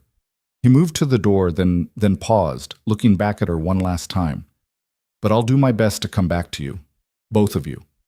Then he was gone, his footsteps echoing down the hallway. Lena stood in his study, clutching a gun she didn't know how to use, her lips still tingling from his kiss, her heart screaming at her to run after him. Sarah appeared in the doorway. Miss Carter, we need to move you to the secure wing now. Adrian's orders. Lena followed numbly, the gun heavy in her pocket, her mind replaying that kiss over and over. She'd crossed another line tonight, fallen for a man who lived in shadows, who might not survive the next few hours. The sensible part of her brain screamed that this was madness. The rest of her didn't care. The secure wing was in the estate's basement level. Reinforced walls, automated defenses, supplies for a siege. Sarah showed Lena to a suite similar to the one upstairs, but more austere. Daniel was already there, sleeping peacefully in a bed that had been moved down. Dr. Richards beside him monitoring vitals. "He's stable," the doctor assured her quietly. "Slept through the transfer. I've sedated him lightly to keep him calm." "Thank you." Lena moved to Daniel's side, smoothing his hair back from his forehead. Her baby. Her whole world. Everything she'd done, every line she'd crossed, every piece of herself she'd given up. It had all been for him. "Ms. Carter." Sarah's voice was gentle but firm. "The estate's defense systems are now fully automated. We have 4 guards on this level, medical support, and enough supplies for 2 weeks if necessary. You're safe here." "What about Adrian?" "He's the most dangerous man in this city. He'll be fine." But something in Sarah's eyes betrayed uncertainty. This operation was risky even by Adrian's standards, and they both knew it. The next hours were agony. Lena sat beside Daniel, the gun within reach, watching the clock creep forward with excruciating slowness. Sarah had given her a tablet with access to some of the security feeds, though she'd been vague about what Lena was actually allowed to monitor. At 3:17 in the morning, her phone buzzed. A text from Adrian's number. "In position, going dark. If you don't hear from me by sunrise, follow the plan." Lena's hands shook as she typed back, "Come back to us." 3 dots appeared, disappeared, appeared again. Then, "I will. I promise." It was the promise he'd said he wouldn't make. The one men going into battle couldn't keep. But he'd made it anyway. For her. Lena clutched the phone to her chest, willing the universe to keep him safe. The minutes stretched into an hour, then 2. Somewhere above them, in the city's dark heart, Adrian and his team were executing an assault that would either end the syndicate or end them. Lena imagined gunfire, blood, violence, imagined Adrian fighting for his life. The thought made her physically ill. At 4:38, the estate's alarm system shrieked to life. Sarah was on her feet instantly, weapon drawn, moving to the door. "Stay with Daniel. Don't leave this room." "What's happening?" "Perimeter breach. Multiple contacts. They're here." Sarah's face was grim. "The syndicate found us." Terror crashed over Lena like a wave. Adrian's forces were at the distribution center. The estate was on skeleton security, and somehow, impossibly, the syndicate had found them at the worst possible moment. "How many?" she asked, surprised her voice was steady. "At least 20. Professional assault team." Sarah was speaking into her radio, coordinating the limited defenders. "Automated defenses are engaging, but they're pushing through. We need to hold this position until Adrian can get back." "He's in the middle of his own fight. He can't get back." "Then we hold anyway." Sarah checked her weapon, her expression hard. "This is what we trained for, Miss Carter. Trust the defenses, trust the team, and if anyone gets past us, I know." Lena pulled the gun from her pocket, the metal cold against her palm. "I'll protect Daniel." Sarah nodded once, respect flickering in her eyes, then slipped out into the hallway. The door sealed behind her with an electronic hiss, automated locks engaging. Lena heard gunfire above them, distant but getting closer. Explosions. Screaming. The syndicate had come with everything they had, and Adrian wasn't here to stop them. Lena moved to Daniel's bed, checking that he was still sleeping peacefully despite the sedation. She positioned herself between him and the door, gun raised with shaking hands. She'd never fired a weapon in her life. Had no idea if she could actually pull the trigger when the moment came. But she'd find out. Because if anyone came through that door who wasn't Sarah or one of Adrian's people, she'd do whatever it took to protect her son.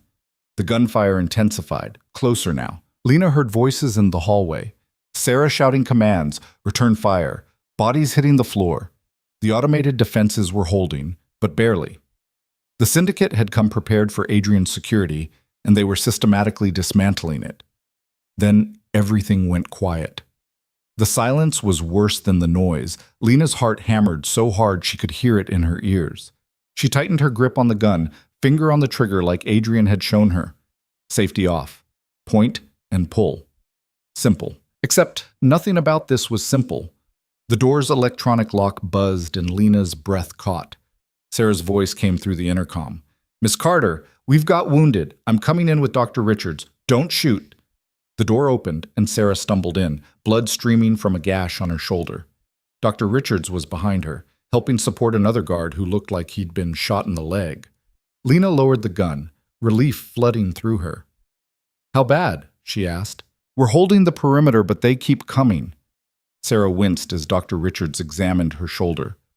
I've called for backup, but Adrian's team is engaged at the distribution center. We're on our own for at least another hour.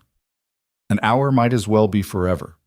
Lena could hear the assault continuing above them, methodical and relentless. The syndicate was pushing through Adrian's defenses level by level, and they were running out of time. Miss Carter. The wounded guard, Marcus, she thought his name was, no relation to her brother, was looking at her with frightening intensity. They're going to breach this level. When they do, you need to take Daniel and go through the escape tunnel. Sarah can show you. I'm not leaving. You have to. Sarah's voice was firm despite her injury. That's Adrian's contingency plan. If the estate falls, you take the tunnel to the secondary location and wait for extraction. What about all of you? We'll buy you time. Sarah met her eyes, and Lena saw the truth there. These people were prepared to die for her and Daniel, because Adrian had ordered it, because that's what soldiers did. No, Lena said firmly. There has to be another way. We hold here, together, until Adrian gets back. Adrian might not. An explosion rocked the building, so close that dust rained from the ceiling.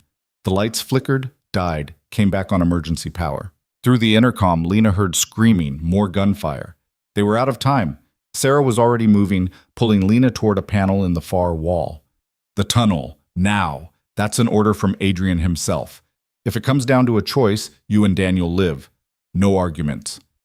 But before they could reach the panel, the door to the secure room exploded inward. The blast knocked Lena off her feet, her ears ringing. She hit the ground hard, the gun flying from her hand. Through the smoke and debris, she saw figures moving, tactical gear, weapons raised. The syndicate had breached the final defenses. Sarah was already firing, her wounded shoulder forgotten, taking down 2 attackers before a third shot caught her in the chest. She went down hard, and Lena screamed. Dr. Richards tried to reach Daniel's bed, but someone shot him too. The wounded guard named Marcus was returning fire desperately, buying seconds they didn't have. Lena scrambled for the gun, her fingers closing around it just as boots appeared in her peripheral vision. She looked up into the barrel of an assault rifle held by a man in black tactical gear, his face obscured by a mask. Don't, he said flatly. Drop the weapon, or I put a round through your head. Lena's hand trembled on the gun. She thought about Adrian, about his promise to come back. About Daniel sleeping peacefully behind her, vulnerable and innocent. About everything she'd survived to reach this moment. She dropped the gun. Smart, the man said. He gestured to his team. Secure them both. The architect wants them alive. Rough hands grabbed Lena, zip-tying her wrists behind her back. She struggled futilely, watching in horror as they approached Daniel's bed. Don't touch him. He's sick. He's just a child. He's leverage. Another figure emerged from the smoke, tall, elegant, wearing a suit despite the assault. His face was uncovered, refined features carrying an expression of cold satisfaction. Hello, Ms. Carter. I'm Victor Petrov. You've caused us considerable trouble. This was one of the regional directors Marcus had named, one of the people Adrian had gone to the distribution center to capture. Except he wasn't there. He was here. Which meant... The distribution center was a trap, Lena breathed. More of a diversion, Victor corrected smoothly. We knew Adrian would eventually learn about our monthly meetings, so we fed him the information through your traitorous brother, waited for him to commit his forces, and struck where he was weakest. His smile was pure malice. His precious estate. His hidden assets. You. Horror washed over her. They'd been played. Adrian had walked into exactly what she'd feared, a trap designed to pull him away while the syndicate destroyed everything he cared about. He'll come back, Lena said, trying to sound confident. He'll kill all of you. Perhaps. Eventually. Victor gestured, and his men began preparing Daniel for transport, disconnecting monitors, wrapping him in blankets. But by then, you and your son will be far from here. and Adrian Voss will have a choice, his empire or your lives. We're betting he chooses poorly.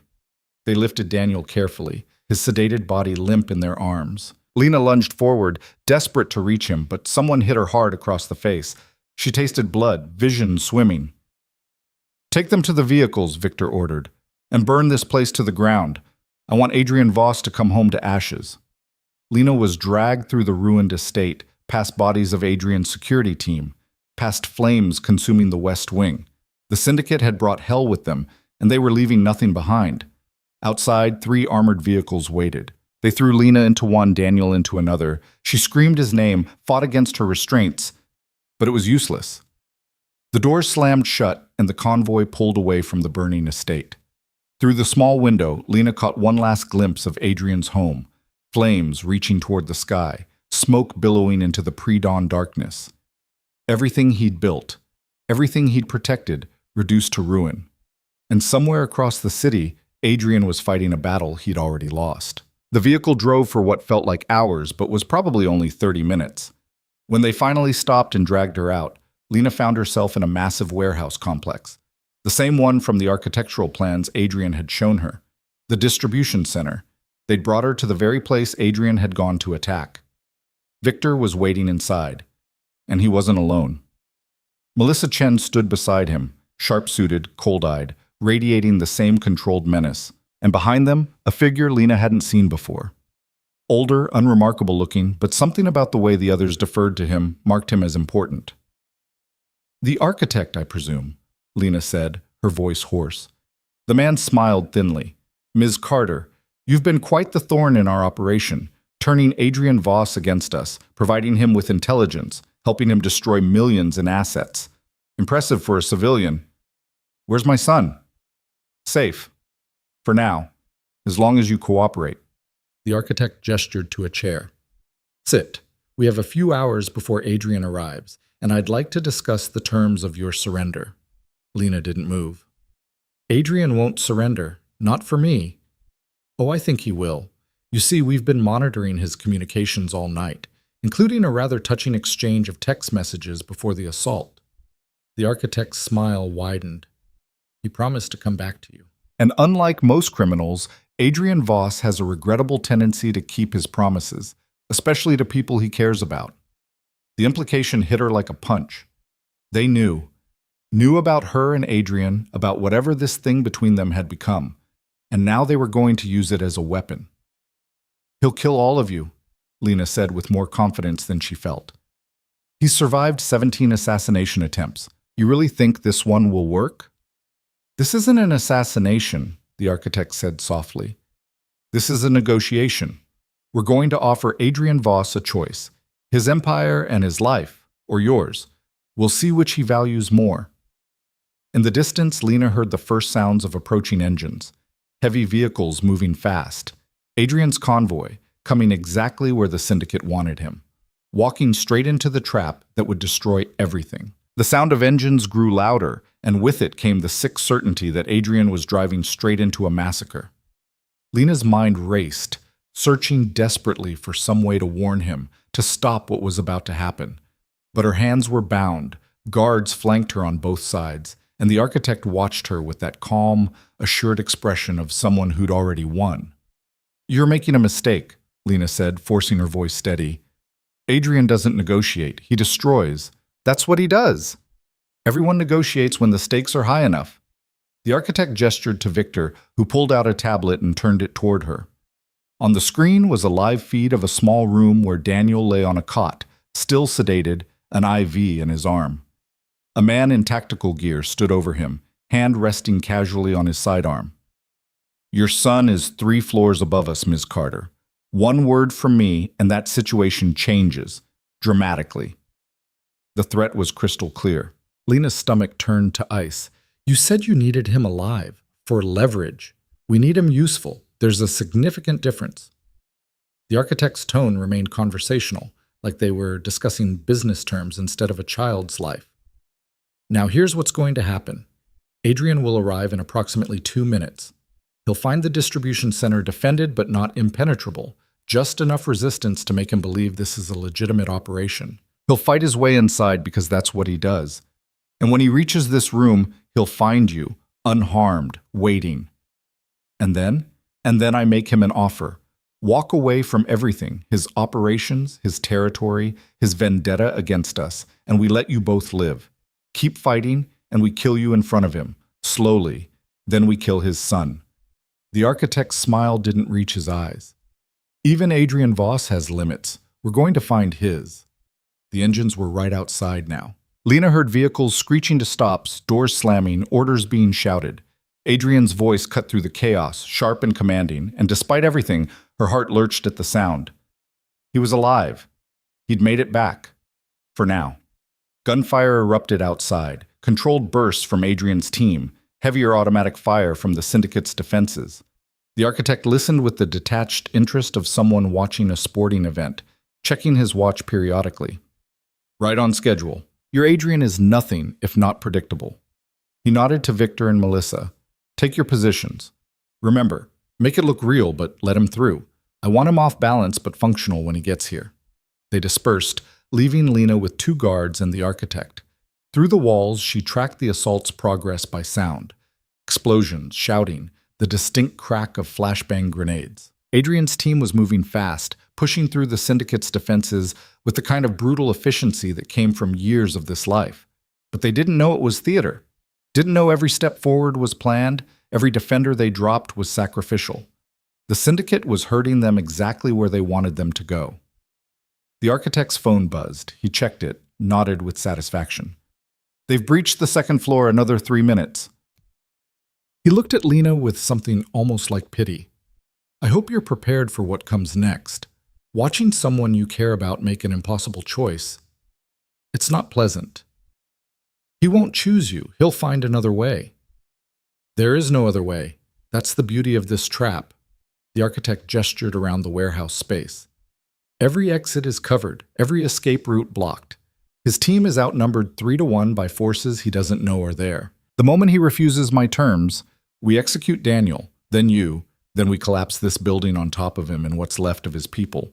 The syndicate loses some assets, but we eliminate our biggest threat. It's a trade we're willing to make. The cold calculation in his voice made Lena's blood run cold. This wasn't about money or territory anymore. This was about breaking Adrian Voss completely, destroying the man who dared to challenge their power. Closer now. She could hear individual voices, recognize the sharp commands of Adrian's tactical calls. He was moving through the building like a force of nature, and the syndicate was letting him, pulling him deeper into their web. The door to the room exploded inward. Adrian came through low and fast, weapon up, scanning for threats with the kind of hyper-awareness that separated survivors from casualties. His eyes found Lena immediately, and something in his expression cracked. Relief, terror, rage, all flickering across his face in the space of a heartbeat. Lena. Her name came out rough, desperate. He started toward her, but the architect's voice stopped him. I wouldn't, Mr. Voss. My men have very explicit instructions about what happens if you make any aggressive moves. Adrian's gaze snapped to the architect, and Lena saw murder in his eyes. Pure, undiluted killing intent. You're a dead man. Possibly, but not today. The architect gestured casually, and red laser dots appeared on Adrian's chest, at least 5 of them, sniper positions hidden throughout the warehouse. Your team is surrounded. We have superior numbers, superior position, and most importantly, we have leverage you can't afford to lose. Adrian's jaw clenched, muscles rigid with the effort of restraining himself. Where's Daniel? Safe. For the moment. The architect pulled out his tablet again, showing the feed of Daniel's room. He's sleeping peacefully 3 floors up. Whether he stays that way depends entirely on your next few decisions. The lasers didn't waver from Adrian's chest. Lena watched him calculate odds, assess angles, search for any tactical advantage. But even she could see there wasn't one. The syndicate had planned this perfectly, accounted for every variable. Adrian was caught, and they both knew it. What do you want? Adrian's voice had gone flat, emotionless. The tone of a man who already knew the answer but needed to hear it said. I want you to stop. The architect moved closer, hands clasped behind his back like a professor delivering a lecture. Stop disrupting our operations. Stop killing our people. Stop this pointless war that's costing both sides far too much. Walk away, Mr. Voss. Retire. Take your considerable fortune and disappear somewhere we'll never have to think about you again. And if I refuse? Then Ms. Carter dies. Her son dies. Your remaining team members die. And you die. Everyone you care about, everyone who's stood beside you, gone. We'll burn it all down and salt the earth where your empire stood. The architect's expression remained mild, conversational. Or you can choose life. Limited, yes. Diminished, certainly. But alive. You, Lena, Daniel, all of you get to walk out of here and start over somewhere far away from this city and this war. Adrian's hands tightened on his weapon, and for a moment Lena thought he might actually try it, might attempt some desperate play that would probably get them all killed. But then his gaze found hers, and she saw the war happening behind his eyes. The crime lord who'd never backed down from a fight, who'd built his empire on the principle that you never showed weakness, was facing a choice that had no good answer. How do I know you'll keep your word? Adrian asked finally. You don't. But consider our incentives. Dead, you're a martyr. Your people will seek revenge. Continue disrupting our operations out of loyalty to your memory. Alive and broken, forced to abandon everything you built, you're a cautionary tale. A demonstration that even the great Adrian Voss has limits. That's worth far more to us than your corpse. The logic was sound, which made it even more horrifying. Lena wanted to scream at Adrian not to believe them, not to surrender. But what choice did they have? Daniel was upstairs, helpless and sedated.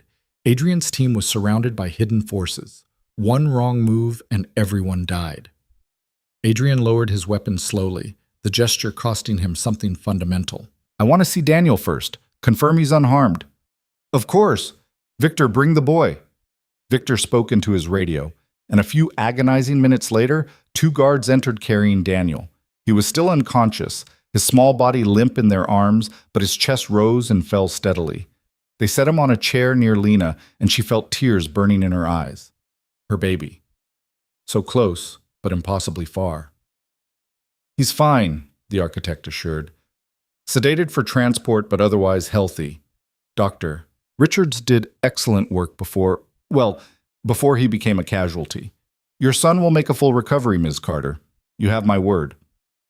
The casual mention of Dr. Richards' death made Lena's stomach turn. The kind man who'd saved Daniel, who'd worked tirelessly to ensure his recovery, was dead. Sarah was probably dead. So many people had died because the syndicate wanted to break one man. Adrian was staring at Daniel with an expression that tore at Lena's heart. She could see him doing the math, weighing his empire against a child's life, his pride against Lena's survival. It was an impossible calculation, and they both knew which way it had to go. If I agree, Adrian said slowly, if I walk away, you let them go immediately. Tonight. Safe passage to wherever they want to go with enough money to start over.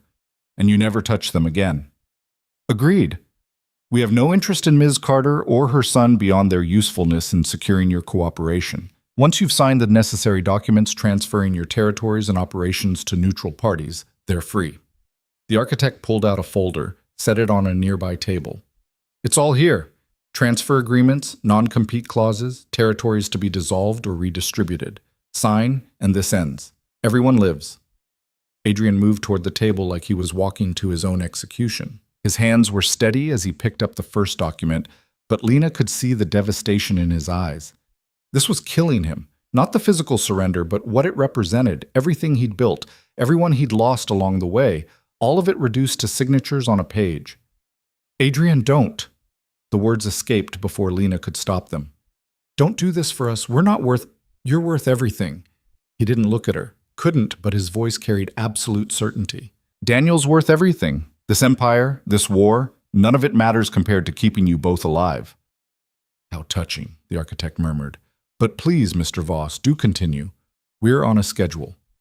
Adrian picked up a pen, and Lena felt her heart breaking. He was really going to do it, give up everything, surrender completely, because the alternative was watching them die. Part of her wanted to tell him it was the right choice, that she was grateful. But another part, the part that had come to understand who Adrian Voss truly was, knew this would destroy him. Not the loss of power, but the defeat. being forced to his knees by people who'd threatened an innocent child. The pen touched paper, and that's when everything exploded. The explosion came from above, massive and perfectly timed. The entire building shook, lights flickering as debris rained from the ceiling. The architect stumbled, his carefully controlled expression cracking into confusion. The guards around the room turned toward the source of the blast. Weapons raised, their focus splitting for just a fraction of a second. It was all Adrian needed. He moved like lightning, the pen becoming a weapon, driven into the throat of the nearest guard with lethal precision. In the same motion, he grabbed the man's rifle, spun, and put 3 rounds through the 2 guards flanking Lena. They dropped before their brains could process the threat. The sniper laser swung toward him, but Adrian was already moving, using the table as cover, laying down suppressing fire at positions Lena couldn't even see. More explosions rocked the building, systematic, strategic, designed to collapse the syndicate's carefully constructed trap. "Contingency!" Adrian shouted into his comm. "All teams execute now." Through the chaos, Lena understood. Adrian had known. Somehow, despite the trap, despite the perfect planning, he'd known or suspected or prepared for this exact scenario. The surrender had been theater, buying time for whatever plan he'd set in motion.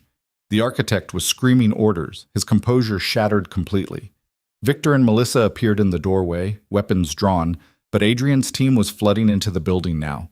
Real assault, not the controlled advance from before. Gunfire erupted from every direction. Adrian crossed to Lena in 2 strides, cutting her zip ties with a knife that appeared from somewhere. "Can you walk?" "Yes, but Daniel—" "I've got him." Adrian scooped Daniel's limp form into his arms with surprising gentleness, then thrust a handgun into Lena's freed hands. "Stay behind me. We're leaving. Now."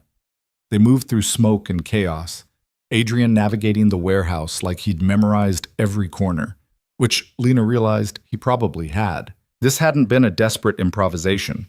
This had been planned down to the second. "How did you know?" she gasped, following him through a corridor while gunfire echoed behind them. The timing was too perfect, the intelligence too clean. "I've survived this long by assuming every victory is a trap." He kicked open a door, checked the stairwell beyond.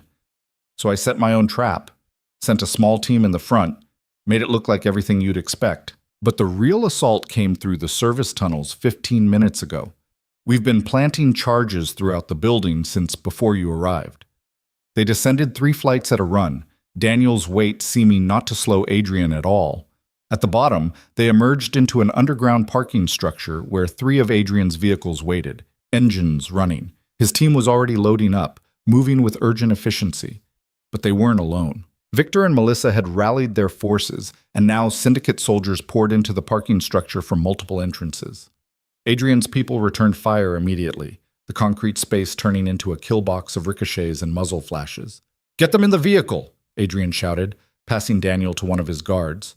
The man, someone Lena didn't recognize, took the boy carefully and ran for the nearest SUV. Adrian turned back toward the fight, laying down covering fire with cold precision. Lena raised her own weapon, her hand steadier than she'd expected. She picked a target, a syndicate soldier advancing on their position, and pulled the trigger. The recoil surprised her. The soldier went down and Lena felt nothing. No horror, no guilt, just grim satisfaction that she'd protected what mattered. "We need to move," someone shouted. Adrian's team was retreating toward the vehicles in coordinated pairs, maintaining fire discipline even in chaos. But the syndicate had numbers, and they were closing in. Adrian grabbed Lena's arm, pulling her toward the SUV where Daniel was already secured. "Go! I'm right behind you!" But he wasn't. As Lena climbed into the vehicle, she saw Adrian turn back toward the fight, saw Viktor Petrov emerge from the smoke, rifle raised, saw the muzzle flash. Adrian went down. "No!" Lena was moving before thought, scrambling back out of the vehicle despite hands trying to pull her back. She reached Adrian just as he struggled to his knees, blood spreading across his shoulder where Victor's round had caught him. Victor was advancing, weapon trained on Adrian's head, his expression twisted with rage. "You should have taken the deal, Voss. Now you get to watch her die first." The rifle swung toward Lena. She raised her own gun, knowing she was too slow that Victor would fire first. Time seemed to stretch impossibly thin, every detail crystalline. The hatred in Victor's eyes, Adrian's desperate shout, the cold certainty that this was how it ended.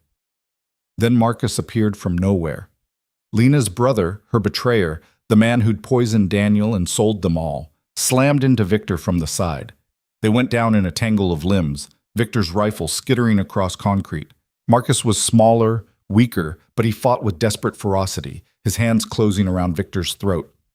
"Run!" Marcus screamed at Lena. "Get out of here!" Victor broke free, reaching for a sidearm. Marcus grabbed his wrist, and they struggled over the weapon. In the chaos of the parking structure, no one else had a clean shot. Then the gun went off. Both men went still. For a heartbeat, Lena couldn't tell who'd been hit.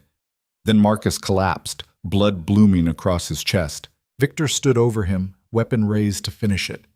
Adrian's shot took Victor in the head. The syndicate leader dropped like a puppet with cut strings, dead before he hit the ground. Adrian was on his feet somehow, moving toward Marcus despite his own injury. Lena reached her brother first, dropping to her knees beside him.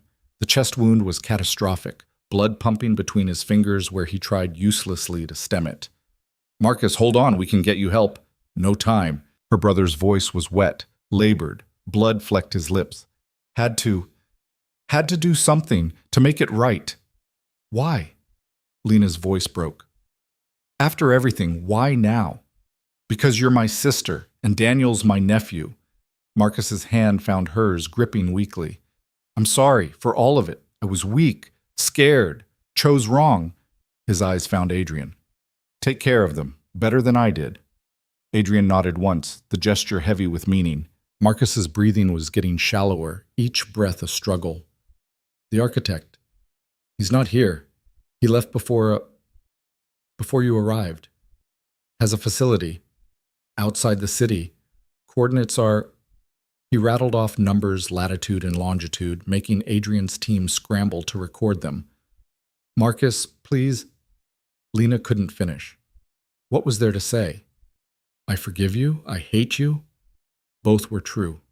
Neither mattered now. "Love you, sis." Marcus's eyes were already glazing.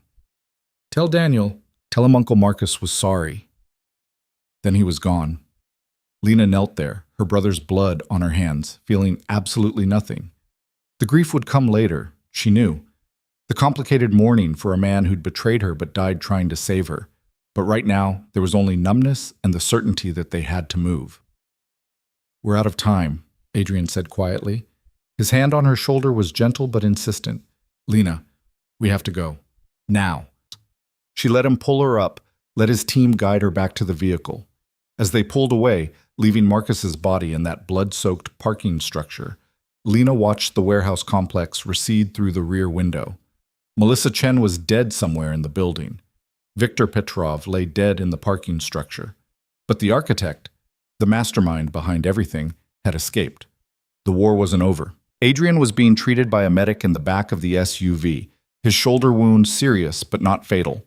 He kept his eyes on Lena, watching her with concern that made her chest ache. "I thought you were going to surrender," she said finally.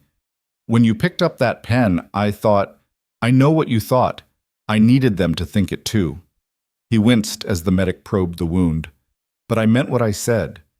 You and Daniel are worth everything. If that really had been the only way to save you, I would have signed those papers without hesitation. Even though it would have destroyed you, I've been destroyed before. I rebuilt. I could do it again." His good hand found hers, squeezing gently. "But I'd rather not have to, which is why we're going after the architect, tonight, before he can regroup or go to ground." Lena looked at Daniel, still sedated and peaceful despite everything happening around him. "We need to get him somewhere safe first." "Already arranged. There's a secure medical facility outside the city. The coordinates are the opposite direction from the architect's compound. My team will take you both there, get Daniel checked out, make sure the sedation didn't cause any problems." Adrian's voice softened. "You've done enough, Lena. You've been through enough. Let me finish this." "No." The word came out firm, certain. "I'm seeing this through. Daniel will be safe with your medical team, but I'm going with you. The architect had my son kidnapped, had him drugged and used as bait. I want to be there when you end him." Adrian studied her face, searching for something. You've changed since that first night in my study. You told me I would. You were right. She met his eyes. I'm not the woman I was. I can't go back to that life, even if I wanted to. So I might as well see this one through to the end. Something passed between them then. Understanding, recognition, the acknowledgement that they'd both been fundamentally altered by this war. Adrian nodded slowly. All right, you're with me. But Lena, this is going to be ugly. The architect knows we're coming now. He'll be fortified, ready. This won't be a quick extraction like the warehouse. This is going to be a siege. I don't care. I want him to pay for what he did, for what he tried to do. She thought about Marcus dying in that parking structure, about Dr. Richards and Sarah and everyone else who'd been casualties of the syndicate's ambition. Someone has to make him pay. Someone will. Adrian's voice carried cold promise. I will. They reached the medical facility 40 minutes later, a private hospital tucked into wooded grounds, far from the city's chaos. Adrian's medical team was already prepared, taking Daniel with professional efficiency. Dr. Mitchell, a woman in her 50s with kind eyes, examined him quickly and gave reassuring reports. The sedation is wearing off naturally. He should wake within the hour, confused but unharmed. We'll monitor him closely, run full blood work to ensure there are no complications. She looked at Lena with understanding. He's safe here, Ms. Carter. I promise you. Lena kissed Daniel's forehead, breathing in the little boy's smell of him one more time. I'll be back soon, baby. I love you so much. Then she forced herself to turn away, to leave her son in strangers' care while she went to finish the war that had started the night she stood in Adrian's closet with poison in her hand. The coordinates Marcus had given them led to a compound in the hills 30 miles north of the city. Adrian's remaining forces gathered, 20 operators, heavily armed, grim-faced. They'd lost people tonight, friends, brothers and sisters in arms. This assault wasn't just tactical anymore. It was personal. Adrian addressed them briefly, his shoulder bandaged but his presence commanding. The architect is inside that compound. He orchestrated the attack on the estate, the kidnapping, all of it. We're going to end him and burn the syndicate to ashes. No prisoners, no mercy. Questions? There were none.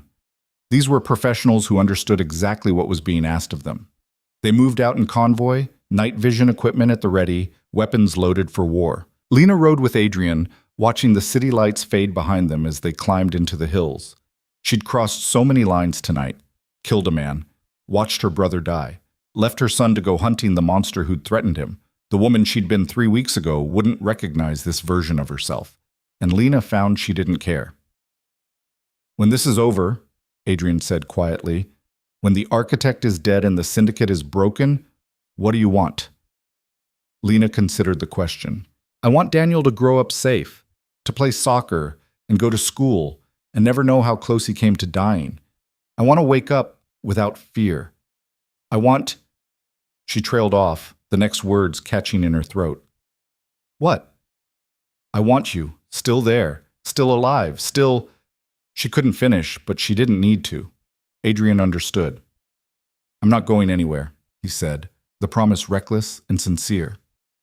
I've survived 17 assassination attempts. I can survive one more.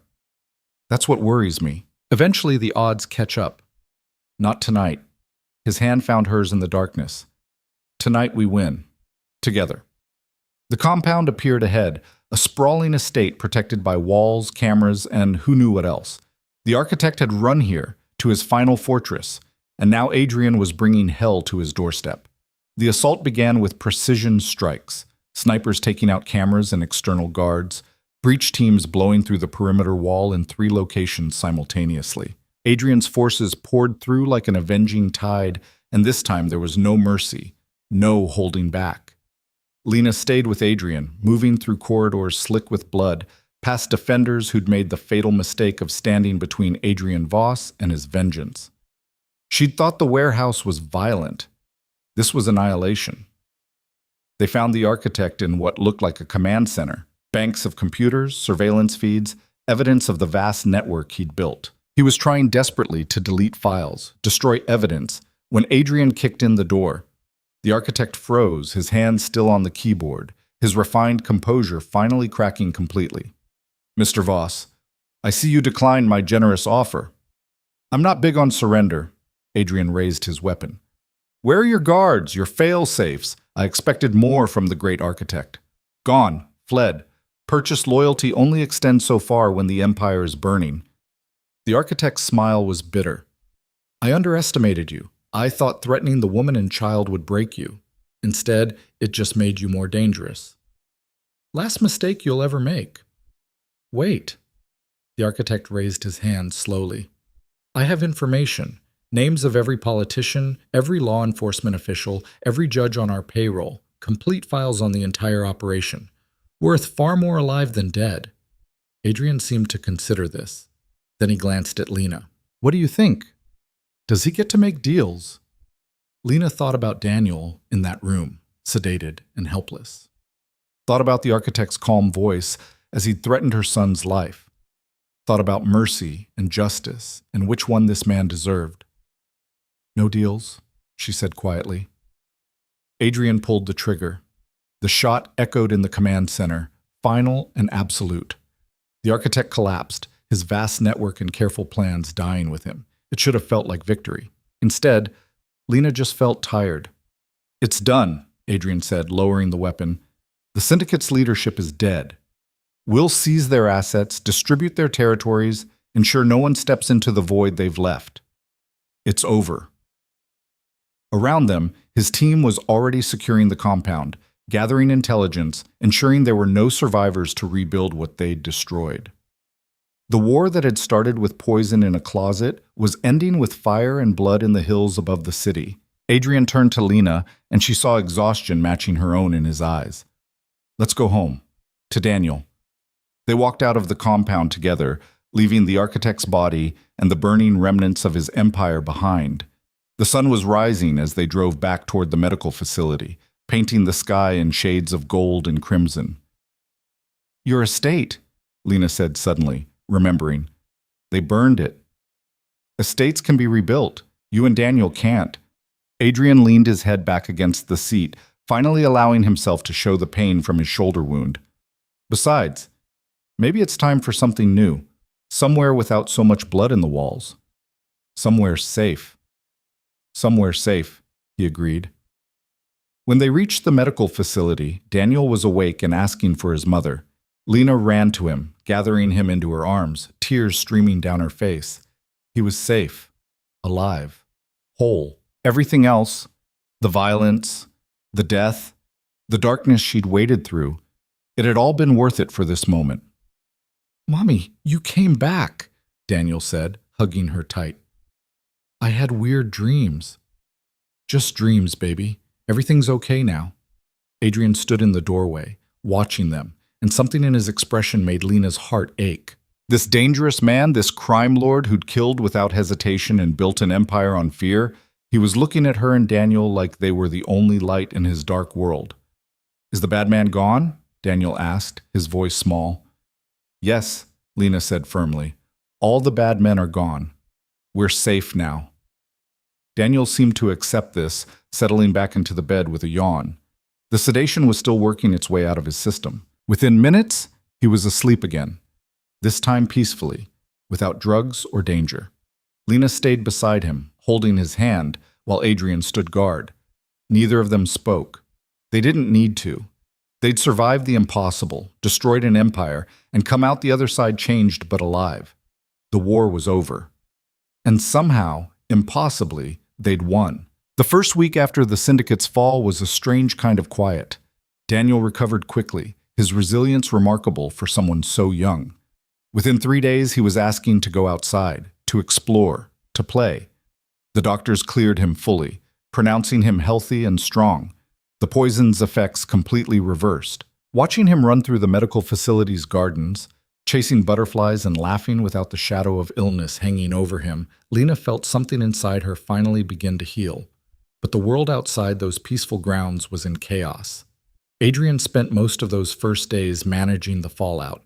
The syndicate's collapse had created a power vacuum, and every ambitious criminal in the city was scrambling to fill it. He worked from a temporary office in the medical facility, coordinating with his remaining lieutenants, making deals, consolidating territories. The shoulder wound slowed him down barely at all. He worked with his arm in a sling, his focus razor sharp despite the pain medication. Lena watched him from the doorway sometimes, this man who'd turned her life upside down and somehow made it better. He looked exhausted, driven by something deeper than ambition. She understood it now. He was trying to build something cleaner from the ashes, trying to ensure the syndicate's brutality didn't just get replaced by something equally vicious. On the 8th day, Adrian found her in Daniel's room. Her son was napping after a morning of energetic play, his color healthy, his breathing deep and even. Perfect. "We need to talk," Adrian said quietly. Those 4 words sent anxiety spiraling through her chest. Lena followed him to a small conference room, her mind racing through possibilities. Was he sending them away? Had something gone wrong with the transition of power? Had some remnant of the syndicate survived? Adrian closed the door, turned to face her, and she saw something in his expression she'd never seen before. Uncertainty. Almost vulnerability. "The estate is a total loss," he began. "Structurally unsound, too much fire damage. It'll have to be demolished and rebuilt from scratch. I'm sorry, I know it meant something to you. It was just a building, expensive, yes, but replaceable." He moved to the window, looking out at the gardens where Daniel had played that morning. "What's not replaceable is what I almost lost there. You, Daniel, the people who died protecting you." Lena waited, sensing he was working toward something important. "I've been thinking about what comes next. For you and Daniel, I mean. You can't go back to your old apartment. The syndicate knew that location, and there might be remnants still looking for revenge. The safe house arrangements are temporary. You need something permanent, stable." He turned back to her. "I want to offer you a choice." "What kind of choice?" "Option 1. I set you up somewhere far from here. New city, new identity, trust fund that'll ensure you and Daniel never want for anything. Complete freedom. You'd never have to see me or this world again." The offer was generous, more than generous. But the thought of never seeing Adrian again made her chest ache in ways she wasn't ready to examine. "And option 2? Adrian's jaw tightened, like the next words cost him something. "Option 2 is you stay. With me. I'm rebuilding. Not just the estate, but everything. Restructuring the operations, making them cleaner, less violent, trying to build something that won't require quite so much blood to maintain. It'll take years, maybe decades, and it'll never be completely legitimate, but it could be better than what came before. You want us to stay in your world? After everything?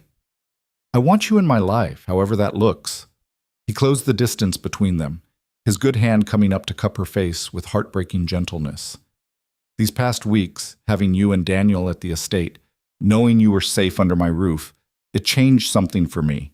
Made me remember what I was fighting for beyond just survival and revenge. I don't want to let that go. I don't want to let you go." Lena's heart was hammering against her ribs. "Adrian, I'm just a single mother who worked as a maid. I don't belong in your world. I don't know how to navigate that life. You killed a man to protect Daniel. You stood beside me in a war zone. You looked the architect in the eye and told him no deals." Adrian's thumb brushed her cheekbone. "You're stronger than you think, Lena, and you already understand the most important parts of my world. Loyalty, protection, doing whatever it takes for the people you love. The rest is just details. What about Daniel? He deserves a normal life, school, friends, soccer games, not guards and security protocols and the constant threat of violence. He'll have all of that. I'm not talking about raising him in the criminal underworld. I'm talking about giving him a safe, stable home with people who love him. You as his mother, me as—" Adrian hesitated, and for the first time she saw real fear in his eyes. "As whatever you'll let me be. A protector. A friend. Maybe, eventually, something more." The something more hung in the air between them, weighted with possibility and risk. Lena thought about that kiss in his study, about the promise he'd made to come back to her, about watching him fight his way through hell to save them. This dangerous, complicated man who'd started as her would-be victim and become her salvation. "If I stay," she said slowly, "if we stay, it can't be like it was before. I won't be hidden away in some wing of your house, protected but powerless. I need to have a say. In Daniel's life, in how we live, in what happens next. Something like relief flooded Adrian's expression. You'd be an equal partner in everything that matters. I'm not looking for someone to protect and keep locked away. I'm looking for someone to build a life with. Someone who understands the darkness, but still chooses the light. I don't know if I'm that person anymore. The woman who walked into your study with poison, she's gone. I've killed. I've made terrible choices. I've crossed lines I can't uncross. Good. Adrian's voice was fierce. That woman was a victim. You're a survivor. There's a difference. And every choice you made, every line you crossed, you did it to save your son. That's not darkness, Lena. That's love. The kind that doesn't give up or back down or compromise. Tears were burning in her eyes now. You see things in me that I'm not sure are really there. I see what is there. What's always been there. You just needed circumstances terrible enough to bring it out. He pulled her closer, his forehead resting against hers. Stay with me. Let me give you and Daniel the life you deserve. Let me try to be worthy of the trust you've already placed in me. But you saved my son's life. You're already worthy. Then say yes. Stay. Lena closed her eyes, feeling the weight of the decision pressing down on her. This was it. The choice that would define everything that came after. She could take option 1, disappear into safety and anonymity, raise Daniel far from violence and danger. It was the sensible choice, the smart choice. But sensible and smart had never included falling for a crime lord who looked at her like she was his salvation. Yes, she whispered. We'll stay. Adrian's arms came around her, careful of his injured shoulder, but still strong, still solid. He held her like she was precious, like she was the answer to a question he'd been asking his whole life. And maybe she was.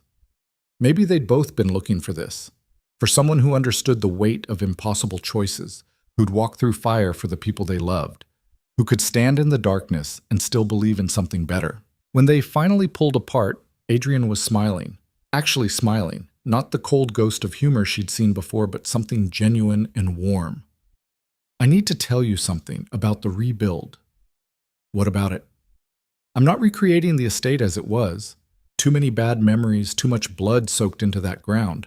I'm building something new, cleaner lines, more light, spaces designed for living rather than just surviving. He pulled out his phone, showed her architectural renderings. I had the designers include a nursery. Not for now, obviously, but for the future, if that's something you might want. Lena stared at the images, a beautiful, bright room with windows overlooking gardens, space for a crib and toys and all the normal things children needed. The implications were staggering. You're planning that far ahead? I'm planning for a life, Lena, with you, with Daniel, with whatever family we might build together. He tucked the phone away, suddenly looking uncertain again. If I'm moving too fast, if this is too much, it's terrifying, she admitted. But it's also exactly what I didn't know I wanted. A future.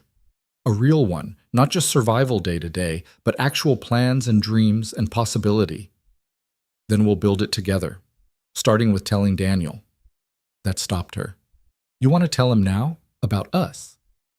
He should know what's happening. That we're going to be living together, that I'm going to be part of his life in a permanent way.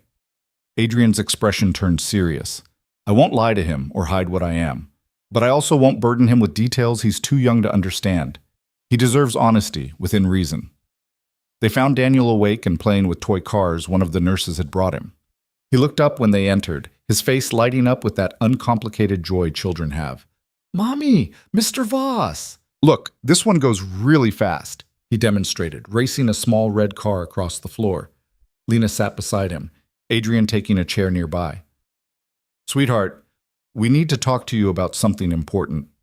Daniel's expression turned serious in that way 6-year-olds do when they sense grown-up conversations coming. Am I in trouble? No, baby, nothing like that. Mr. Voss and I have been talking about where we're going to live. We can't go back to our old apartment. Because of the bad men? Adrian leaned forward, his voice gentle. The bad men are gone, Daniel, all of them, but your old apartment isn't safe anymore, and besides, your mom and I think you deserve somewhere better, somewhere with a big yard to play in, and your own room, and space to have friends over. Daniel's eyes went wide. Like your big house? The one that burned down? I'm building a new one, even better than before. And I'd like you and your mom to live there with me. if that's okay with you. Daniel looked between them, processing this with visible concentration.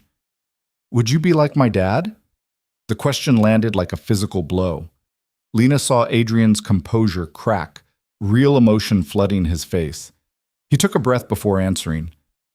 I'd like to be someone important in your life, someone you can count on, who keeps you and your mom safe, who's there for soccer games and homework help and all the normal stuff. Whether you call me Adrian or something else, that's up to you.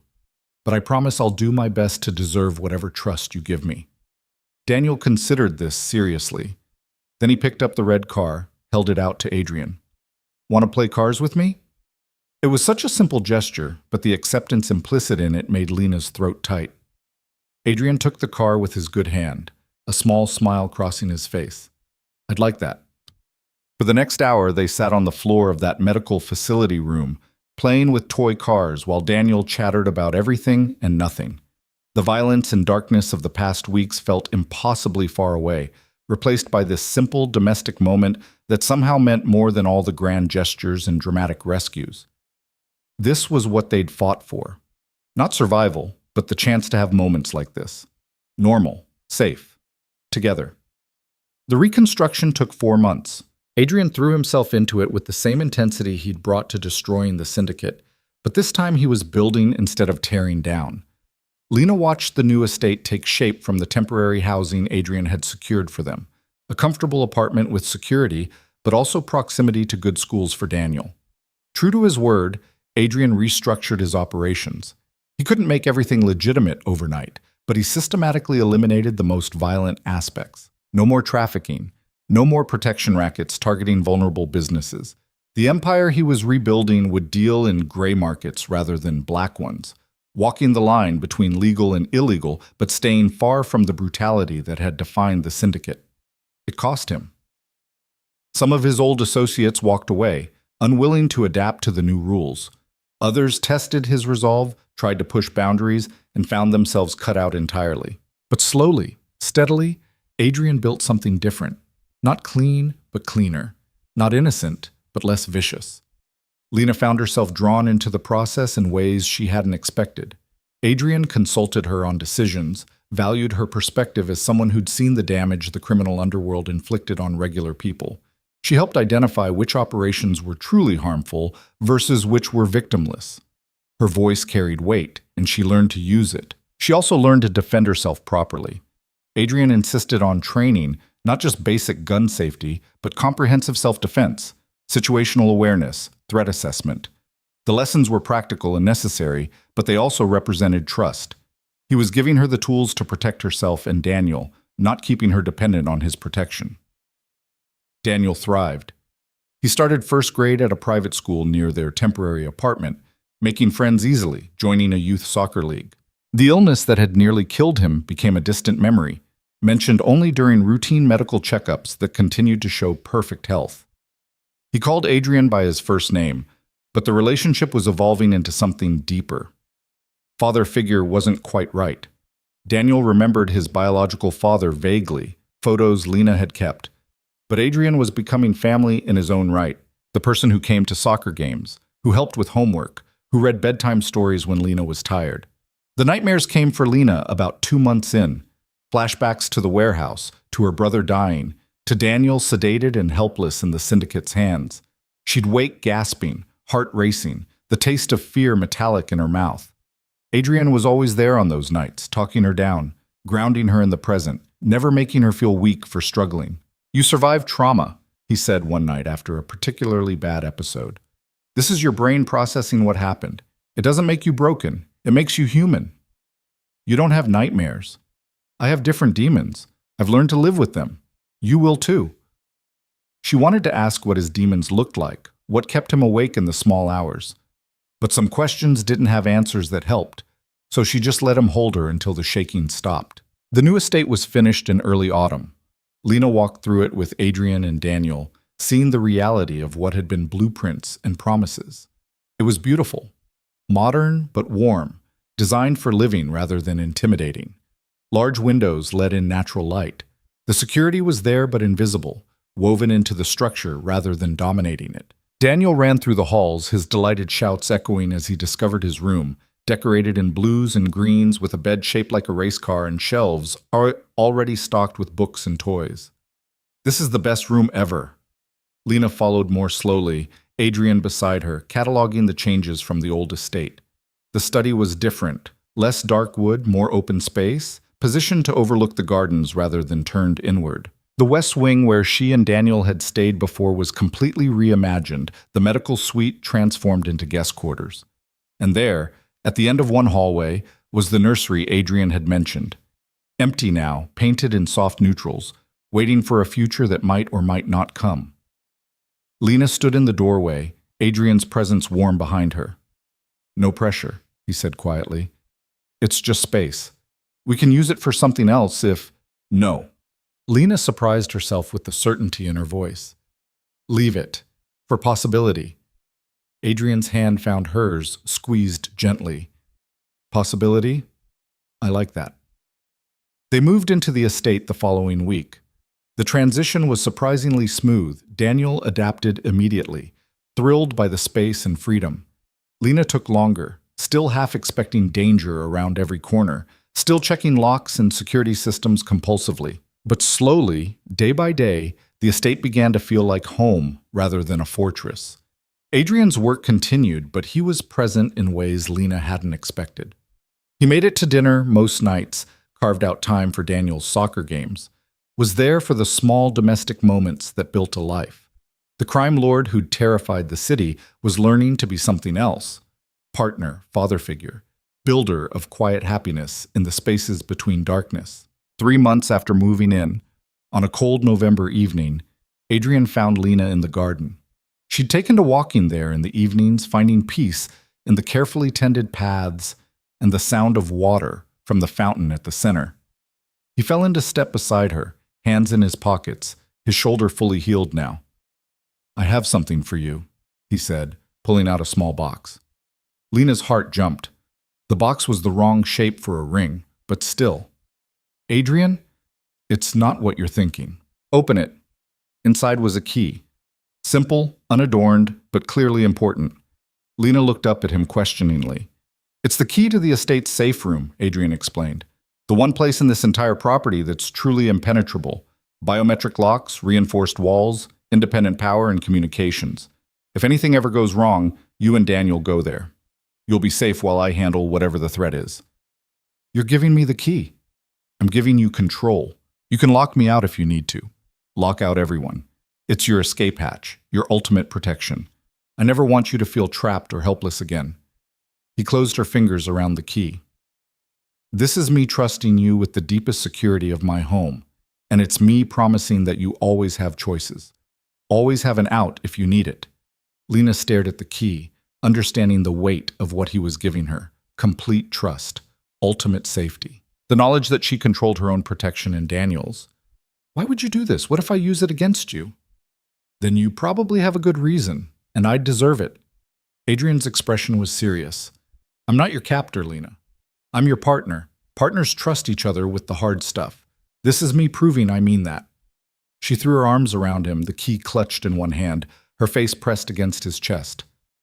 "I love you. I don't know when it happened or how, but I do. I love you." Adrian went still for one heartbeat, 2. Then his arms came around her, holding her close. "I love you too. Have since you stood in my closet trembling with fake poison, trying to be brave enough to save your son. I just didn't know how to say it." They stood there in the garden while the sun set, two people who'd found each other in the worst possible circumstances and somehow built something beautiful from the wreckage. Daniel's 7th birthday came in December. They threw a party at the estate. Nothing extravagant, just a few friends from school, pizza and cake, games in the large living room. Watching Daniel laugh and play with children his own age, healthy and happy and utterly normal, Lena felt something settle deep in her chest. Peace, maybe. Or just the certainty that they'd made it. They'd survived the impossible and come out the other side. Late that night, after the guests had left and Daniel was sleeping off a sugar high, Adrian found Lena on the balcony outside their bedroom. Their bedroom. They'd made that transition naturally, gradually, until it felt strange to sleep apart. You're thinking loud, he said, wrapping his arms around her from behind. Just remembering. A year ago, I was working 3 jobs, watching Daniel get sicker, running out of options. Now look at us. Now you're standing in a crime lord's estate, planning a future with said crime lord, living a life that probably still feels surreal. It does. But it also feels right. Like this is where we were always supposed to end up. We just had to go through hell to get here. She leaned back against him. Do you ever regret it? Taking me in instead of just eliminating the threat? Your life would be simpler if you'd made a different choice that night. Simpler. Emptier. Less worth living. Adrian's voice was firm. You and Daniel are the best things that ever happened to me, Lena. Even with all the complications, all the danger, all the impossibility of it, I'd make the same choice again in a heartbeat. What about the future? Where do you see us in 5 years? 10? Adrian was quiet for a moment, considering. In 5 years, Daniel's 12. Probably giving us hell about wanting independence and pushing boundaries. We're still here, still building something cleaner and better. Maybe we've added to the family. He paused. In 10 years, we're boring. Suburban almost, if you ignore the significant wealth and lingering criminal connections. Soccer games and school plays and arguments about homework. Normal. Safe. That sounds perfect. It does, doesn't it? He turned her to face him, his hands framing her face. I want to marry you. Not now, not with everything still so fresh. But eventually. When enough time has passed that you're absolutely certain this is what you want. When Daniel's old enough to understand what it means. I want to make this official, legal, forever. Lena's breath caught. That's a hell of a thing to say on our son's birthday. He's not our son yet, but I'd like him to be, if you'll let me adopt him. Give him my name and protection and everything that comes with being a Voss. Adrian's eyes were intense, vulnerable in a way she rarely saw. I know I'm not his father, can never replace the man who was, but I'd like to be his dad anyway, if that's something you'd both want. Tears were streaming down Lena's face now, overwhelmed by the enormity of what he was offering. Not just marriage, but family. Complete, legal, permanent family. We'd need to ask Daniel. It should be his choice too. Agreed.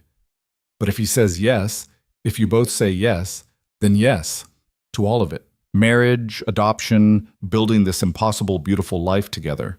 Yes.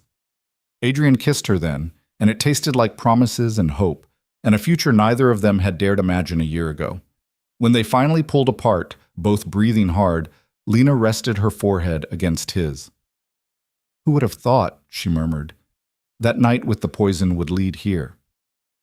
I did. The moment I saw you crying in my closet, more terrified than I'd ever seen anyone, still trying to find the courage to save your son. I knew you were going to change my life. I just didn't know how completely. They stood on that balcony until the cold drove them inside, then went to check on Daniel one more time. He was sprawled in his race car bed, mouth open slightly, completely peaceful. The child who'd been dying a year ago was now thriving, loved, safe. Everything they'd fought for had been for this. Adrian's hand found Lena's as they stood in the doorway. Thank you, he said quietly. For what? For choosing to stay, for trusting me with Daniel, for building this life with me instead of running when you had the chance, for loving me despite everything I am. You saved my son's life. You gave us a future. The least I could do was stick around to enjoy it. She squeezed his hand. Besides, I love you, even the dark parts. Maybe especially those, because they're what make you who you are. They closed Daniel's door quietly and retreated to their own room, to the life they were building one day at a time. The estate was quiet around them, secure and peaceful. Outside, the city sprawled in the distance, still dangerous, still full of threats. But here, in this space they'd carved out of violence and desperation, there was safety. The next morning, Lena woke to find Adrian already awake, watching her with an expression she couldn't quite read. What? She asked, suddenly self-conscious. I'm just thinking about how much has changed, how different everything is from a year ago. Good different or bad different? The best different. He pulled her closer. I spent so many years building an empire, accumulating power, surviving assassination attempts, but I was never actually living, just existing. going through motions. Then you walked into my closet with poison and fake courage, and suddenly I had a reason to actually want to survive, a reason to build something better. I wasn't that impressive. I was terrified. You were magnificent, still are. He kissed her forehead. I know the path here was terrible. The violence, the fear, what you had to become to survive. But I can't regret it, because it brought you to me, brought us here. I don't regret it either. I should, probably. Normal people would. But I look at Daniel thriving, at this life we're building, at you, and I can't regret any of it. They lay there in comfortable silence until Daniel's footsteps thundered down the hallway, calling for breakfast. Real life intruding on the quiet moment. But that was okay. That was good. Real life was what they'd fought for. The conversation about adoption came 2 weeks later, carefully staged with Daniel's favorite dinner and no pressure. Adrian explained what it would mean, that he'd legally become Daniel's father, that Daniel would have Adrian's last name if he wanted it, that it would make them officially a family. Daniel listened seriously, his 7-year-old brain working through the implications. Finally, he looked at Adrian with those wide, trusting eyes. Would you come to all my soccer games, even when I'm older? Every single one, home and away. And help with homework? Even the math I barely understand myself. And be there when I'm scared or sad or need to talk? Always. That's what fathers do. Daniel turned to Lena. Mommy, is this what you want? She nodded, not trusting her voice. Okay then. Daniel hopped down from his chair, walked over to Adrian and hugged him tight. You can be my dad, but I still want to remember my first daddy too. Is that okay? Adrian's voice was thick when he answered. That's more than okay. That's exactly right. Your first dad will always be part of who you are. I'm just lucky enough to get to be here for the rest of your story. The legal proceedings took months, complicated by Adrian's background and the need to ensure everything was airtight. But by spring, it was done. Daniel Voss officially existed, and Lena Carter was on her way to becoming Lena Voss as soon as she and Adrian set a wedding date. They chose June for the wedding, small and private in the estate's gardens. Just a handful of people, Adrian's most trusted associates, a few friends Lena had made, and most importantly Daniel, who took his role as ring bearer with adorable seriousness. Standing under an arch of white flowers, Lena looked at the man she was about to marry and marveled at the journey that had brought them here. From poison in a closet to vows in a garden. From desperate enemies to partners building a life together. The officiant asked if anyone objected to the union. Silence. Then Daniel piped up, I object if they don't let me have extra cake at the reception. Laughter rippled through the small gathering. Adrian grinned. Extra cake is non-negotiable. Proceed. The vows were simple, heartfelt, and completely genuine. Promises to love, to protect, to build a life worth living. When Adrian kissed her as his wife, Lena felt something click into place. This was her family, her future, her home. The reception was joyful, full of the kind of happiness that comes from surviving darkness and finding light on the other side. Daniel danced with everyone, sugar high and delighted. Adrian held Lena close during their first dance, whispering promises about the life they'd build together. Later that night, after the guests had left and Daniel was sleeping, Adrian and Lena stood in that same garden where he'd given her the key months earlier. The summer air was warm, fireflies dancing in the darkness. We made it, Lena said quietly. Against every odd, through every impossibility, we made it. We did, and we're going to keep making it. Every day, for the rest of our lives. Adrian pulled her close, his wife now, his partner in everything. I love you, Lena Voss. Thank you for choosing this life with me. I love you too, and I'd choose you again, every time. They stood there in the garden they'd fought so hard to reach, two people who'd found each other in the darkest moment and decided to build something beautiful from the ashes. The estate rose behind them, full of light and warmth and possibility. Inside, their son slept peacefully, safe and loved and whole. The story that had started with poison and desperation had become one of love and hope and family. The impossible had become real, and in the space where a maid and a crime lord had once stood as enemies, now stood a husband and wife, partners in building a future neither had dared imagine. Somewhere in the house, In that neutral painted nursery, possibility waited. More children, maybe. More love, certainly. More life built on the foundation they'd established through fire and blood and impossible choices. But tonight was perfect as it was. Complete. Whole. Home. Adrian took Lena's hand, and together they walked back into the house they'd built from ruins, ready to face whatever came next. Because they'd survived the worst and come out stronger. Because they had each other, had Daniel, had this family they'd forged from desperation and determination.